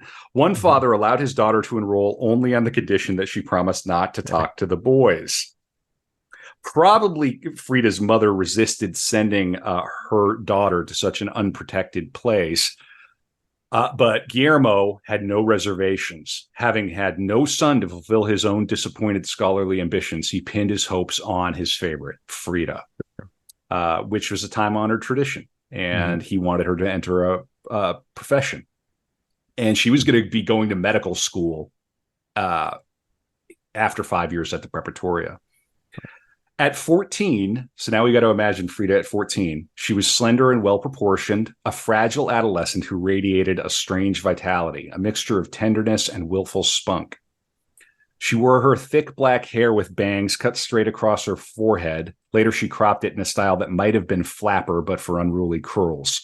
Full, sensuous lips, together with the dimple on her chin, gave her an impetuous, naughty look that was enhanced by shining dark eyes under heavy, connecting eyebrows. The unibrow was real. She arrived at the school where students wore no uniform, dressed like a German high school student, in a dark blue pleated gabardine skirt, thick stockings, boots, and a broad-brimmed black straw hat with ribbons down the back. Alicia Gallant, a friend and portrait subject who met Frida in 1924, remembered her in blue overalls with metal clasps, bicycling in Coyoacan. The unconventional garb, plus her boy's haircut, made bourgeois mothers who caught sight of her cycling with a group of boys exclaims, "Que niña tan fea! What an ugly girl!" But her friends found her fascinating. Many of them recall that she always carried a schoolboy's knapsack amounting to a little world on her back: texts, notebooks, drawings, butterflies and dried flowers, colors, and books printed in Gothic script from the library of her father. From the outset, the tomboy was seldom seen on the top floor of the preparatory school's largest patio, where the girls' prefect held sway and where girls were expected to be when they were not in class. Frida considered most girls to be cursy, which means corny and vulgar. And irritated by their endless gossiping and pettiness, she called them esquinclas, pejoratively kids. It literally means hairless Mexican dogs. Oh my gosh. Fired. Yeah, she preferred to romp in the school's corridors, particularly, or rather, participating in the activities of some of the many cliques that gave social life at the school its informal structure. There were groups that engaged in particular activities: sports, politics, journalism, literature, art, philosophy. There were debating groups that went on excursions, and societies involved in social action. Some read Marx, others were embittered by the reforms of the revolution. While radical students rejected religion, conservative ones defended the Catholic Church, the one true faith, with zeal and violence. The various factions battled in the school's hallways and in the pages of innumerable school publications. Well, yeah. Well, some of these kids had to be the kids of the elites who were kind of overturned, right? I mean, yeah. Oh, big time. Yeah, for sure. I'm going to read a little more here because this is fascinating. Frida had friends in several cliques at the preparatoria. Among the Contemporaneos, a literary group, she knew the poet Salvador Novo and the essayist, poet, novelist Xavier Villaurrutia. I mean, you got to let me try that again. Villaurrutia. You can already tell. It's like, oh, she's going to school with this novelist and this poet, right? Later, she would become a close friend of the prominent poet Carlos Pellicer, and of course, she knew the critic Jorge Cuesta, who married Diego Rivera's second wife, Lupe Marin, known in the annals of Mexican literature as elitist, purist, and avant-garde in a Europeanizing way. They loved Gide, Cocteau, Pound, Eliot, the contemporaneous. Oh my God, contemporaneous were opposed to both social realism and the idealizing of indigenous culture. Another group whose company Frida enjoyed was the Maestros, which included two much admired pro Vasconcelos student orators, Salvador Azuela, son of the novelist Mariano Azuela, who wrote The Underdogs, the most prominent novel of the Revolution, and the radical leftist Herman de Campo. But Frida's real pals were the Cachuchas, named after the Caps. See, she joins a gang. It's almost like whatever. It's like you'd almost imagine Harry Potter and Hermione and that whole group of characters. It's like you've got a story that's like that here. Yeah. I'm gonna get off the Harry Potter comparison, but in any case, this was a band they were known for their brains and their mischief. Fun. Yeah. This band of 7 boys and 2 girls, I'm not going to name them all, but there's really funny. No, I will, because there's some good stuff in here. Miguel N. Lira, whom Frida nicknamed Chong Li because he was a respected scholar of Chinese poetry. Jose Gomez Robleda, Agustin Lira, Jesus Rios Ivales. Frida called him Chucho Paisajas, which means landscapes, because of his surname, which means rivers and valleys. Okay. It's such a landscape. I love that. Yeah. And then some others, including Alejandro Gomez Arias, who was like essentially her first serious love and fiance. We're going to hear a lot more from him. There's also a fellow who would become a historian, writer, and lawyer who would later serve both Frida and Diego. So these are lifelong connections that are being made in this elite school. You're right. It's a lot more like college than it is like high school. Yeah. 100%. I'm going to read about the Cachucha's most outrageous prank. It involved Antonio Caso, one of the most revered of university professors, but from the Cachucha's point of view, an overly conservative thinker. Linda, Frida explained to his school friend, we can't take it anymore. He talks and talks very beautifully, but without substance. Remember, she's 15 here. We've had enough of Plato, Aristotle, Kant, Bergson, Comte, and he doesn't dare get mixed up with Hegel, Marx, and Engels. Something must be done. Well, the professor... I love it. At 15, I'm sick of it. Give me some Hegel. Give me some of that new shit. Well, the professor delivered a lecture on evolution in the Generalito, a large assembly hall that had once been a chapel. The Cachuchas placed a 6-inch firecracker with a 20-minute fuse outside the room on top of the window above the pulpit. A small stick of dynamite, essentially. Yeah. They tossed a coin to see who would light it. The lot fell to Jose Gomez Robleda. He remembers, Gomez Arias, Miguel N. Lira, and Manuel Gonzalez Ramirez left the school building. I stayed and lit the fuse and sat down on the Generalito next to the prefect of the girl students. After a while came the explosion. Boom! The glass window panes broke, and a hail of glass and stones and gravel fell on Antonio Caso. The eloquent orator reacted with perfect aplomb. He casually smoothed down his mussed hair and went right on lecturing as if nothing had happened. As usual, the Cachuchas had prepared their alibis well. Most of them had either left the building or were sitting innocently in the lecture hall, and thus escaped the fate of bomb makers who were caught. Summary: expulsion. Yeah. So that's a hell of a prank. Yeah, that's intense. We're going to blow up a window because you're not teaching Marx and Hegel. Hegel. Yeah, it's interesting, too. We have to remember that this is before the horrific crimes of the Soviet Union had become public, any sort of public knowledge. They were only a wink in Stalin's murderous eye. Right. Different time. There's very much more hopeful. Leftism really put its hopes in socialism, and then socialism writ large, international socialism. They really... Yeah, and especially Frida and her friends, they're young. It's a time of they're trying to figure out what the direction of the country is going to be. There's new ideas out there. Yeah. I mean, yeah, it's not. It's we ran the experiment of Marx. Yeah, theory had not yet met praxis. Yeah. I think they're still running the experiment, Brad. But again, we'll talk about it down by the docks. Legend has it that Frida was expelled once for a reason we don't know. Nothing daunted, she took her case directly to the principal Vasconcelos, whose rivalrous animosity toward the director of the preparatoria, Lombardo Toledano, she went to the founder, I guess, was well known. The minister ordered her reinstatement. If you can't manage a little girl like that, you are not fit to be director of such an institution. So funny. And it goes on and talks about how they would go and they'd hang out at the library. And I gotta read this. They read constantly, everything from Dumas to Mariano Azuela, from the Bible to Zozobra, which was a book of poetry about the revolution. They devoured the great works of Spanish and, in translation, Russian literature, Pushkin, Gogol, Andreyev, Tolstoy, and kept up with current Mexican fiction. Eventually, Frida learned to read in 3 languages, Spanish, English, German.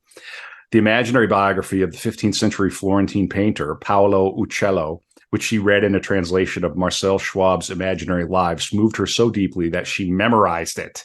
Familiar with her father's collection of books on philosophy, she loved to talk as if Hegel and Kant were as easy to read as a comic strip. Alejandro, she would cry, leaning out of the window, lend me your Spengler. I don't have anything to read on the bus. All right. So I think we're getting a sense of the preparatoria. Now, who should show up at the preparatoria other than Diego Rivera? And so the painters were brought in to fix up the place, right? Mm-hmm. The Cachuchas had no more respect for painters than they had for professors. When Vasconcelos in 1921 through 1922 commissioned a number of artists to paint murals in the preparatoria, the painters, perched on their scaffolds, became perfect targets. After a scaffold was built, for example, there would be wood shavings and scraps all over the floor. We would set them on fire, said Jose Gomez Robleda. And there the poor painter would be amidst flames and his paintings all ruined. The painters took to wearing huge pistols. Jeez. This is a different world, man. Yeah. This is heavy. Of all the artists, Diego Rivera, commissioned to paint a mural in the Bolivar Amphitheater, the Preparatoria's auditorium, was the most colorful personality. He was 36 years old in 1922, world famous and fantastically fat. He was 30. He loved to talk while he painted, and his charisma, together with his frog-like appearance, guaranteed him an audience. Another attraction, in those days when teachers and public servants wore black suits, stiff collars, and Homburgs, was his characteristic dress: a Stetson hat, big black miner shoes, and a wide leather belt, sometimes a cartridge belt, which could barely contain the baggy clothes that looked as if he had slept in them for weeks. Frida, in particular, was moved to mischief by Rivera.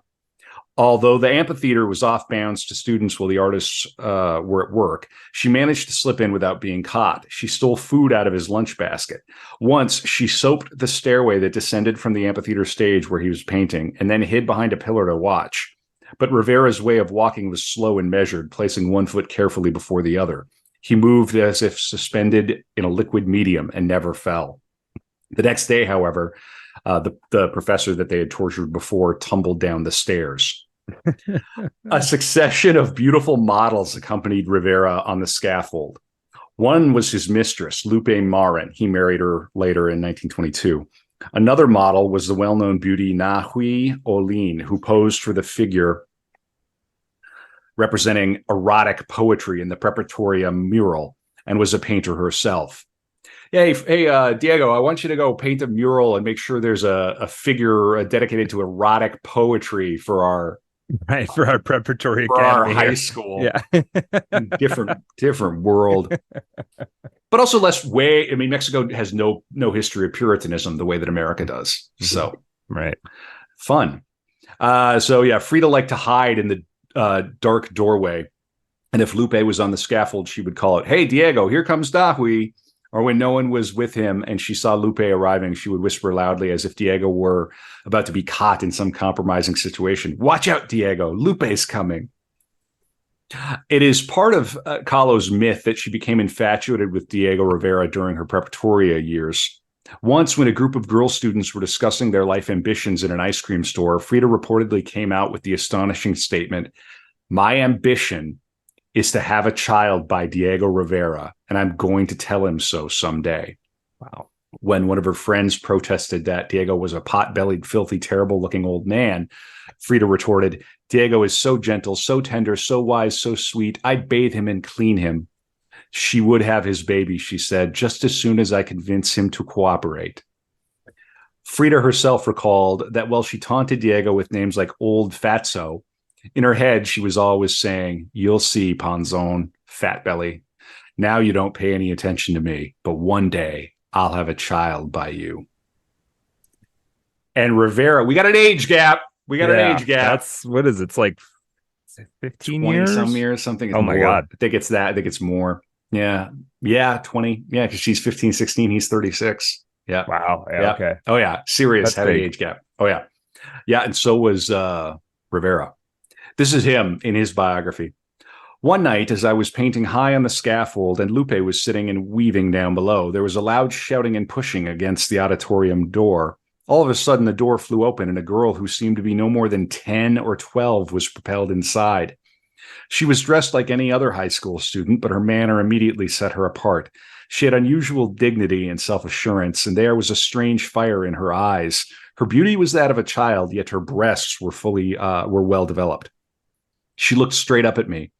'Would it cause you any annoyance if I watched you at work?' she asked. 'No, young lady, I'd be charmed,' I said.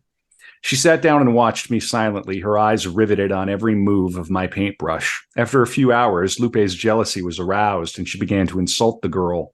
But the girl paid no attention to her. This, of course, enraged Lupe the more. Hands on hips, Lupe walked toward the girl and confronted her belligerently. The girl merely stiffened and returned Lupe's stare without a word.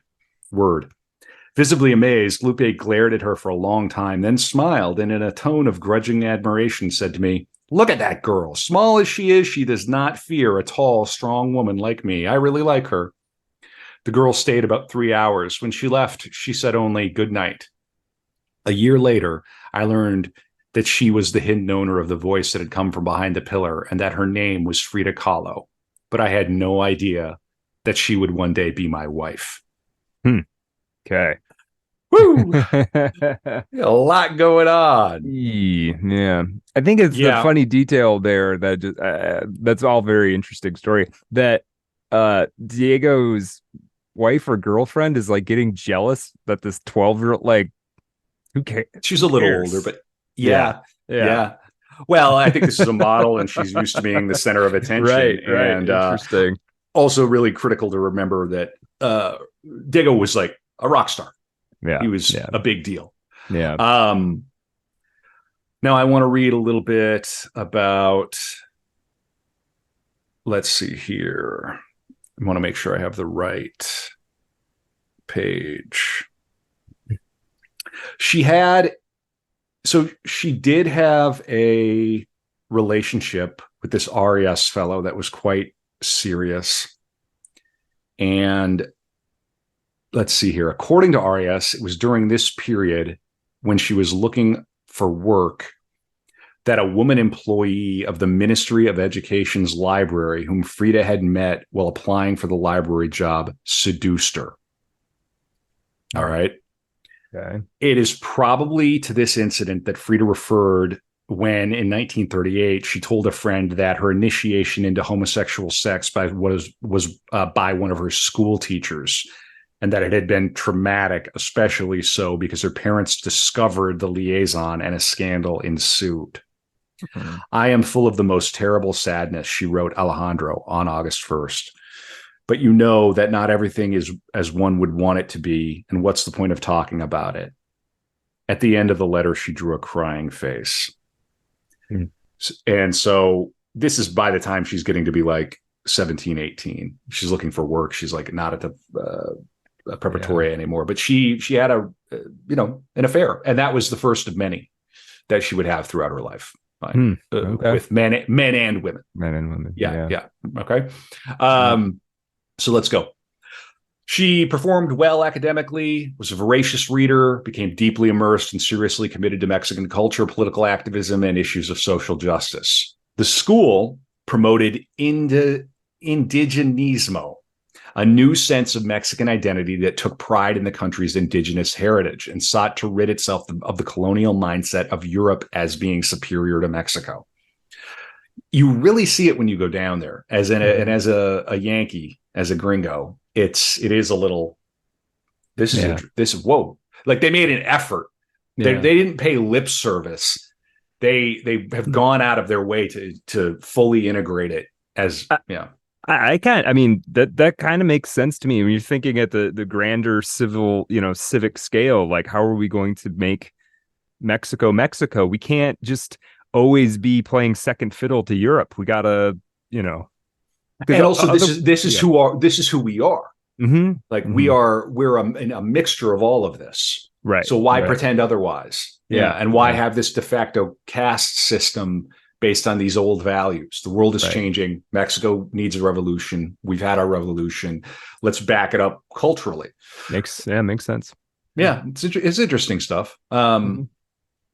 So particularly influential to Kahlo at this time were the Cachuchas, who I mentioned. Many of them would become leading figures of the intellectual elite, and they were rebellious and against everything conservative. They pulled pranks. It's just a fun group to think about. To mask the fact that she was older and to declare herself a daughter of the revolution, she began saying that she had been born on the 7th of July, 1910, when the revolution began. And she continued to do that throughout her life. Yeah. She fell in love with Alejandro Gomez Arias, the leader of the group and her first love. Her parents did not approve of the relationship.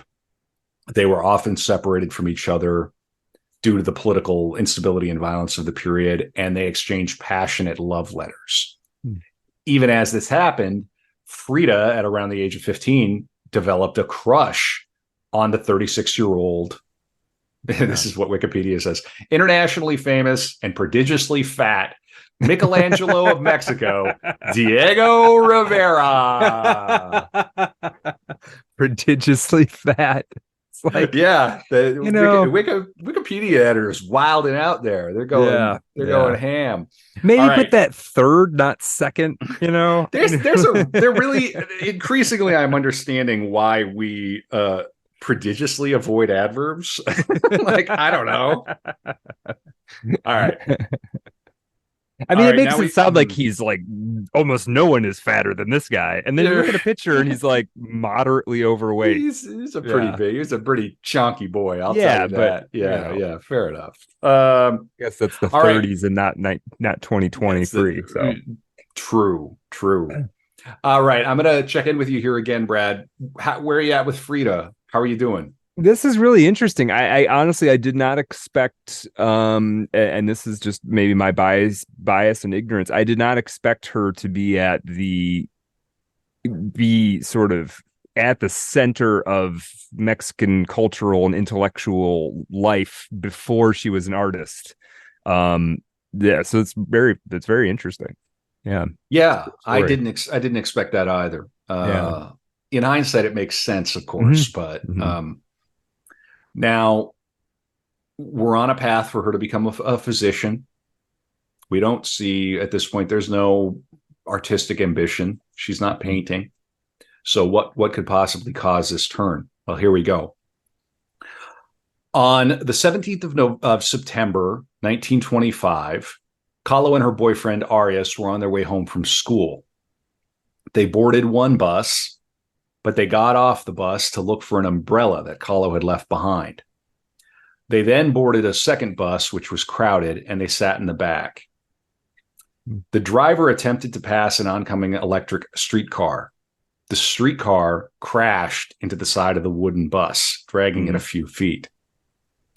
All right. Now here's what happened. It was one of those accidents. Now I'm reading from the Hayden biography again. It was one of those accidents that make a person, when one, even one separated by years from the actual fact, wince with horror. It involved a trolley car that plowed into a flimsy wooden bus, and it transformed Frida Kahlo's life.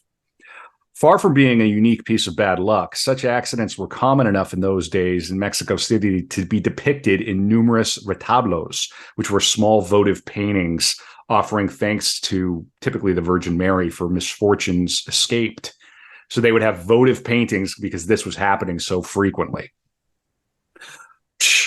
Buses were relatively new to the city, and because of their novelty, they were jammed with people while trolley cars went empty. Then, as now, they were driven with toreador bravado, as if the image of the Virgin of Guadalupe dangling near the front window made the driver invincible. The bus in which Frida was riding was new, and its fresh coat of paint made it look especially jaunty. The accident occurred late in the afternoon on the 17th of September, which is the day after they celebrate the anniversary of its independence from Spain. A light rain had just stopped. The grand gray government buildings that border the central square, Zocalo, looked even grayer and more severe than usual. The bus to Coyoacan was nearly full, but Alejandro and Frida found seats together in the back. When they reached the corner of, and this is a tough one, this is an indigenous, Cuauhtémoc and Cinco de Mayo, they were about to turn onto Calzada de Tlalpan. A trolley from Xochimilco approached. It was moving slowly, but kept coming as if it had no brakes, as if it were purposely aiming at a crash. Frida remembered. A little while after we got on the bus, the collision began. Before that, we had taken another bus, but since I had lost a little parasol, we got off to look for it, and that was how we happened to get on the bus that destroyed me. The accident took place on a corner in front of the San Juan market, exactly in front. The streetcar went slowly, but our bus driver was a very nervous young man. When the trolley car went around the corner, the bus was pushed against the wall. I was an intelligent young girl, but impractical. In spite of all the freedom I had won, perhaps for this reason, I did not assess the situation, nor did I guess the kind of wounds I had. The first thing I thought of was a bolero, a Mexican toy with pretty colors that I had bought that day and that I was carrying with me. I tried to look for it, thinking that what had happened would not have major consequences. It is a lie that one is aware of the crash, a lie that one cries. In me, there were no tears. The crash bounced us forward, and a handrail pierced me the way a sword pierces a bull. A man saw me having a tremendous hemorrhage. He carried me and put me on a little billiard table until the Red Cross came for me. When Alejandro Gomez Arias describes the accident, his voice constricts to an almost inaudible monotone, as if he could avoid reliving the memory by speaking of it quietly. Here's what he said. The electric train with two cars approached the bus slowly. It hit the bus in the middle. Slowly, the train pushed the bus. The bus had a strange elasticity. It bent more and more, but for a time it did not break. It was a bus with long benches on either side. I remember that at one moment my knees touched the knees of the person sitting opposite me. I was sitting next to Frida. When the bus reached its maximal flexibility, it burst into 1,000 pieces, and the train kept moving. It ran over many people. Ooh. I remained under the train, not Frida, but among the iron rods of the train, the handrail broke and went through Frida from one side to the other at the level of the pelvis. When I was able to stand up, I got out from under the train. I had no lesions, only contusions. Naturally, the first thing I did was to look for Frida. Something strange had happened. Frida was totally nude. The collision had unfastened her clothes. Someone on the bus, probably a house painter, had been carrying a packet of powdered gold. This package broke, and the gold fell all over the bleeding body of Frida. When people saw her, they cried, "La ballerina," with the gold on her red, bloody body. They thought she was a dancer. I picked her up.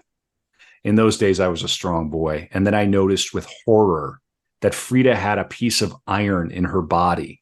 A man said, "We have to take it out."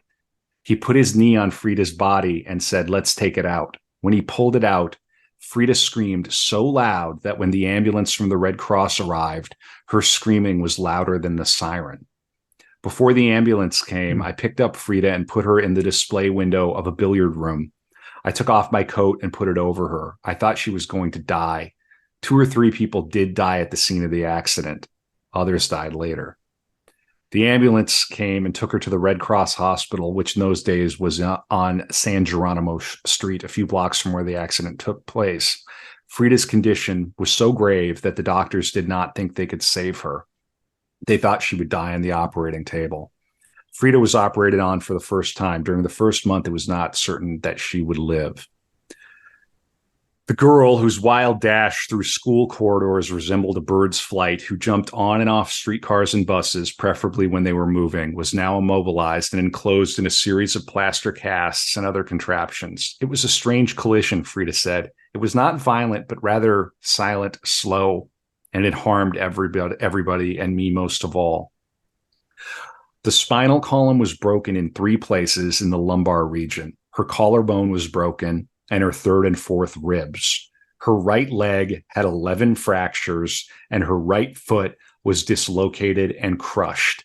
Her left shoulder was out of joint, her pelvis broken in 3 places. The steel handrail had literally skewered her body at the level of the abdomen, entering on the left side. It had come out through the vagina. I lost my virginity, she said. Jesus Christ. Ooh. Oh my God. That's intense. How do you survive that? I mean, blood loss alone. I mean, holy crap. It's pretty incredible that she survived it all. Yeah. Man, she was in. Mm-hmm. I just want to point the recounting of her boyfriend. I mean, this is a horrific accident, but there is something when he describes that I can see it as almost like a piece of art. Like you might stage something like that, gold and blood and pierced by metal and naked, right? Screaming. Yeah. Right. It feels like a set piece, and they recreate it in the film. Do they? And they do that's an okay passage of the film for sure. Yeah. I'm not quite sure. I would have to rewatch the film again, but just reading about it. Oh my God. It's staggering, very heavy. And obviously this would affect her for the rest of her life. And we're going to continue to, her family wouldn't even visit her. One of her sisters would visit her, Matilda and the Cachuchas, but her mother and her father weren't even able to come. They were too busted up about it. Yeah. Well, and they assume she's going to die. I mean, wow. Right. She wrote a letter in October. Frida said that her mother was speechless for a month because of the impression it made on her. It made my father so sad that he became ill, and I could not see him for over 20 days. There had never been deaths in my home. Adriana, who now lived with her husband near the Blue House in Coyoacan, was so upset that when she heard the news, she fainted. So when this news is going around, it's probably like Frida is, probably going to die. Yeah. And she said this: they kept us in a kind of horrifying ward. Only one nurse cared for 25 patients. It was Matilda who lifted my spirits. She told me jokes. She was fat and ugly, but she had a great sense of humor. She made everyone in the room howl with laughter. She knitted and she helped the nurse care for the patients. For a month, Frida lay flat on her back, encased in a plaster cast and enclosed in a box-like structure that looked like a sarcophagus. And she would write to Alejandro, Alex de mi vida, you were more than anybody know how sad I have been in this piggy, filthy hospital, since you can imagine it. And also the boys must have told you about it. Everyone says I should not be so desperate, but they don't know what 3 months in bed means for me, which is what I need, having been a calavera, a person who loves wandering about in the streets. But what can one do? At least La Polonia, the Baldwin, Frida's word for death, here she has drawn a small skull and crossbones, didn't take me away, right? she has this relationship with death, and like now it's real. I mean, it's Yeah. 100% there. And I'm going to read a little more here now. So, and we're going to get to another painting, but I want to also cover a little bit about her idea of pain. And yeah, let me see. I just want to make sure I have my paintings in order here. Yeah, the next painting, if you want to get it ready, Brad, it's called Yeah. The Broken Column. The Broken Column. And for those out there listening in podcast land, you can go find The Broken Column and get ready for that. Yeah. Just trying to, I don't know, leaven the bread here a little bit because it's so heavy. It's a terrible disaster. Mm-hmm. Yeah.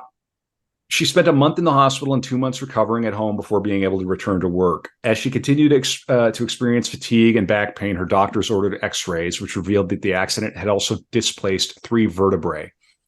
As treatment, she had to wear a plaster corset, which confined her to bed rest for the better part of 3 months. And this, let's look right now at The Broken Column, but in the context of the pain that she would live with for her life. So I'm going to read this and then we'll look at that painting. Frida's life from 1925 on was a grueling battle against slow decay. She had a continuous feeling of fatigue and almost constant pain in her spine and right leg. There were periods when she felt more or less well and her limp was almost unnoticeable, but gradually her frame disintegrated. A lifelong friend, Olga Campos, who has Frida's medical records from childhood to 1951, says that Frida had at least 32 surgical operations, most of them on her spine and her right foot, before she succumbed finally 29 years after the accident. So she would live for 29 more years after this. And this is what a writer said about her. Andre Henastruosa said, a friend of hers, she lived dying. The first relapse came about a year after the accident. A bone surgeon discovered that 3 vertebrae were out of place. She had to wear various plaster corsets that kept her immobilized for months, as well as a special apparatus on her right foot. Apparently, at the time of the accident, the doctors at the Red Cross Hospital had neglected to check the condition of her spine before they presumed her to be mended and sent her home. Frida said, "No one paid any attention to me. What's more, they did not take x-rays." Her letters reveal that certain necessary medical treatments were not performed because her family could not afford to pay for them. Mm-hmm. When they could, the treatments were often ineffective. The second plaster corset that they put on me doesn't work anymore, Frida wrote Alejandro during her relapse. And for that, they threw almost 100 into the street since they gave the pesos to a pair of thieves, which is what most doctors are. To heal her body after polio, Frida had forced herself to move and to become an athlete. To salvage what she could after the accident, she had learned to keep still. Almost by chance, when she turned to the occupation that would remake her life, almost by chance, then she turned to the occupation that would remake her life. Since I was young, she said, this misfortune did not at that time take on the character of a tragedy. I felt I had energies enough to do anything instead of studying to become a doctor. And without paying attention, I began to paint. Mm-hmm. So she's laid up at home. She sees her father's oil paintings that she's always been eyeballing. Mm-hmm. The family has a carpenter make her a special easel that she can work with in bed, and she proceeds to paint. And we're going to come right after this painting we're going to look at the very first painting she did. But now let's look at The Broken Column. What do you see there, Brad? Yeah, so it's a picture of her. She's crying. There's sort of a landscape, somewhat nondescript, but a little vegetation, blue sky. She's crying. She's stuck all over with needles. But most distinctive, there's a sort of cutaway at her throat and upper chest where there is like a Roman column, like that you see in Rome or Greece or whatever, and it's cracked through, and it's like it's supporting her head, kind of, is the way it's positioned. Yeah, and then there's also some white strapping that looks like it would be for like some kind of medical corset or body cast thing. It certainly looks like medical apparatus. Yeah. Yeah, and she would paint this in 1944, so some years Okay. later. And you see all these like pins sort of Yeah. jabbing her. It has the quality of a kind of an image of a saint, Mm-hmm. like a saint being tortured somehow. Yeah. And like even the way she draws her unibrow, it's almost like a bird, It is. in a Yeah. funny Yeah. like sly way, Yeah. and She's got a little yeah, must. Got a little mustache too. yeah, she's not shy at all about her little mustache for sure. Yeah. So yeah, she's nude, split down the center. There's a shattered column in place of her spine, and it's her criticore, her cry um, at the physical and emotional suffering she would have to endure Yeah. because of this. So polio as a child, as if that wasn't enough, you're at the peak of your youth with the world laid out in front of you, Yeah. and you have this. Bopping around town with your boyfriend, Yep, like, oh, yep, yep. Well, yeah. she did start painting. So, and that I think saved her, and we have her work to show for it. So let's look at her first painting, which is just called Self Portrait in a Velvet Dress. And I'm going to read a little bit about the first painting. And this was to Alejandro, this painting.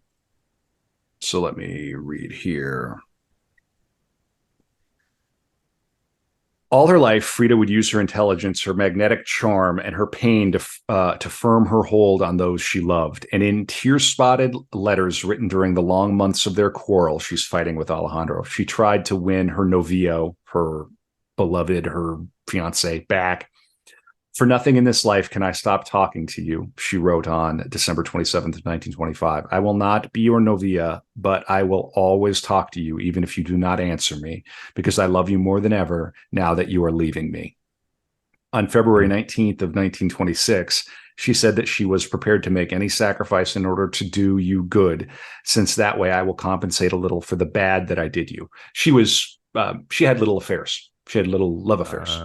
So it's not Okay. that like, oh, she got damaged and was injured and laid up, and so he ran the other way. She was still flirtatious and difficult. And yeah. And so she said, instead of everything that I could not or did not know how to give you, I will be yours the day you want, so that at least this will serve as a proof to justify me a little. Frida tried to persuade him that she was reforming her character. She would remake her life in order to be more like the girl he had fallen in love with 3 years before. Sometimes she was angry. You told me on Wednesday that it was time to end everything and that I should go my own way, she wrote on March 13th. You think that that doesn't hurt me at all because many circumstances make you believe I do not have a drop of shame and that in the first place I am worth nothing and have nothing to lose anymore. But it seems to me that I told you once before that even if to you I am worth nothing, to myself I am worth more than many other girls. Something that you will interpret as the pretension of me of being an exceptional girl, a title that you once gave me. Now I don't understand why. And for that reason, I still take offense at what you so sincerely and with good intentions say to me. She's having a lover's quarrel. She's really fighting with him. Then she would plead, and I'm waiting for you, blah, blah, blah. And this is where she created the self-portrait as a gift to him. Frida's first self-portrait, indeed her first serious painting, was a gift for Alejandro. She began it sometime during the late summer of 1926 when she became ill again and was once more confined to the house in Coyoacan.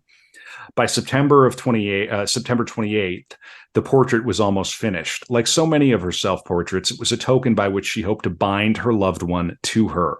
Again, kind of a magical practice, an emotional, within a few days, the portrait will be in your house, she wrote. Forgive me for sending it without a frame.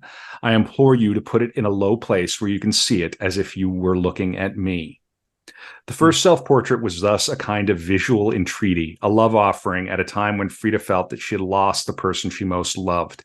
It is a dark, melancholy work in which she has succeeded in painting herself looking beautiful, fragile, and vibrant. She holds out her right hand as if she were asking for it to be held.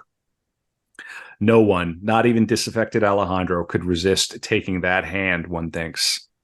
She's wearing a romantic wine red velvet dress with what looks like a gold brocade collar and cuffs. Eschewing flapper styles, she stresses her femininity.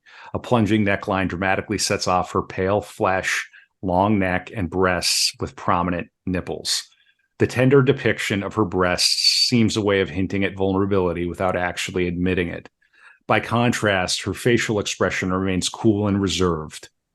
And instead of filling the width of her canvas with the portrait bust, Frida has left a strip of space on either side of the figure. So there you are. Yeah, what do you see in that painting? It's her first serious painting. Yeah, it's basically just as you described. The facial expression is very kind of more than cool. To me, it almost seems kind of severe. At least the expression in the eyes. That she's doing this kind of mannerist thing where it's sort of like exaggerated elegance, right? Her neck is very long and her hand is very long, and it's very it's very kind of stylized. I like it.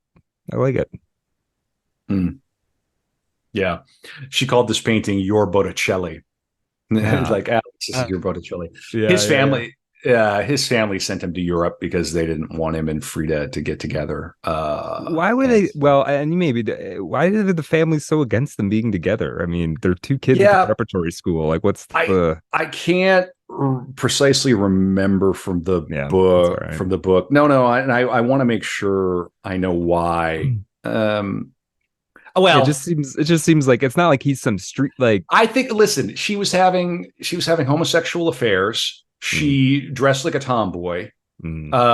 She was in a terrible accident and was essentially now crippled. So you could about imagine there are probably reasons. I mean, listen, so I'm going to read from this that I think elaborates on that. This is talking about self-portrait in a velvet dress.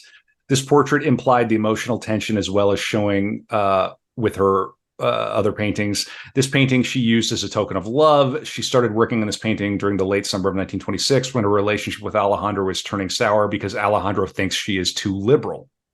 All right.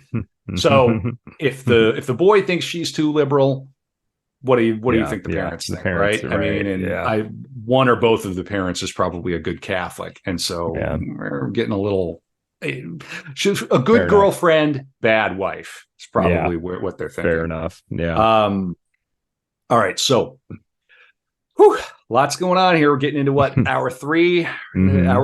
So I hope you're enjoying this episode, this core episode of Art of Darkness. We really do appreciate all of our listeners. Consider supporting the pod, patreon.com/artofdarkpod. You get bonus content. We try to make it worth your while. We also aren't hiding core episodes behind the Patreon paywall.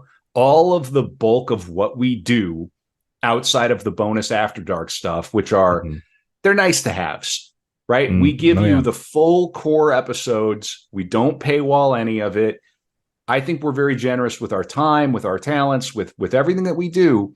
I can't stress enough how much the material support means to us. An extra $5 a month for the Patreon, throw it in there, set it and forget it. Help Brad and me grow a thing that we can do for another 5, 7, 10, 15 years until one of us gets hit by a trolley or offends the wrong painter and he shoots us with a massive gun. Right. But I'm quite serious. I keep making these entreaties on the show, and I really do think we've got to pause and ask for it. We've got to be a little bit serious about that because you and I are both grown men. We both have families. We both have our own artistic projects. I've got a reading of a new play coming up in St. Paul in September. September 18th, The Edge of Liberty through my theater company, badmouthtc.com. If you're in the Twin Cities, come out for that reading. But we're busy. And we love doing this show. But if we don't treble, quintuple the material support that we're seeing by next year, the year after, we're gonna have to have a real sit down thing. Because some point I want to finish my novel. I got exactly. It's like and I'm not threatening. We're not threatening to quit the show, but it's like we've got to keep seeing the steady growth that we've seen so far. You can be a fan of the pod. Money on the table. That changes everything for us because it tells us that what we're doing, you value enough to demonstrate value for value. I also think what we throw into the Patreon, it's worth it. The book club. Oh, yeah. Those recordings, even if you're not going to show up on Zoom, book club recordings, those are bangers. The After Dark, we find extra fun stuff. It's another 20-30 minutes every episode, both the core episodes and the dark rooms. We do that. If there's something else you need from us at this point, let us know. We just did our 100th episode, and we want to do 100 more. There you go. Anything you want to add to my entreaty, Brad? No, I don't think so. I mean, I just will say that multiple people have reported that the After Darks, that isn't just coming from us, are worth it. That it is great supplementary, material. We do bring prepared stuff for those. We also kind of let rip a little bit sometimes if we've got an opinion about something that didn't quite seem a fit for the core episode or the free portion. So, that's an extra 2 hours or more of content a month. So, right. Yeah. And just to be clear, the value that we're offering here, the core of this show are these core episodes that we each commit to doing once a month. Mm-hmm. We plan to do 24 of these a year. Mm-hmm. And if that alone isn't worth like a fraction of a Netflix subscription to you, I really don't know. We just want to be paid stonemason wages. I think that sounds pretty fair. If you value Art of Darkness, if you value the arts and culture and independent creators actually doing something that isn't just gang, slurp, slurp, gang, long form content that you're going to come away from edified, having learned something. We don't get everything right all the time, but we get the vast majority of things right. Support the podcast, patreon.com/Art of Dark Pod. Tell your friends, 5-star it, share it around. We appreciate it. And we really like our listeners. Genuinely, we have the best listeners. We've had people who are interested in literature, the arts, culture. Yeah, politics too. Politics comes up. Anyway, sorry. Let's move on. Let's get to the rest of this.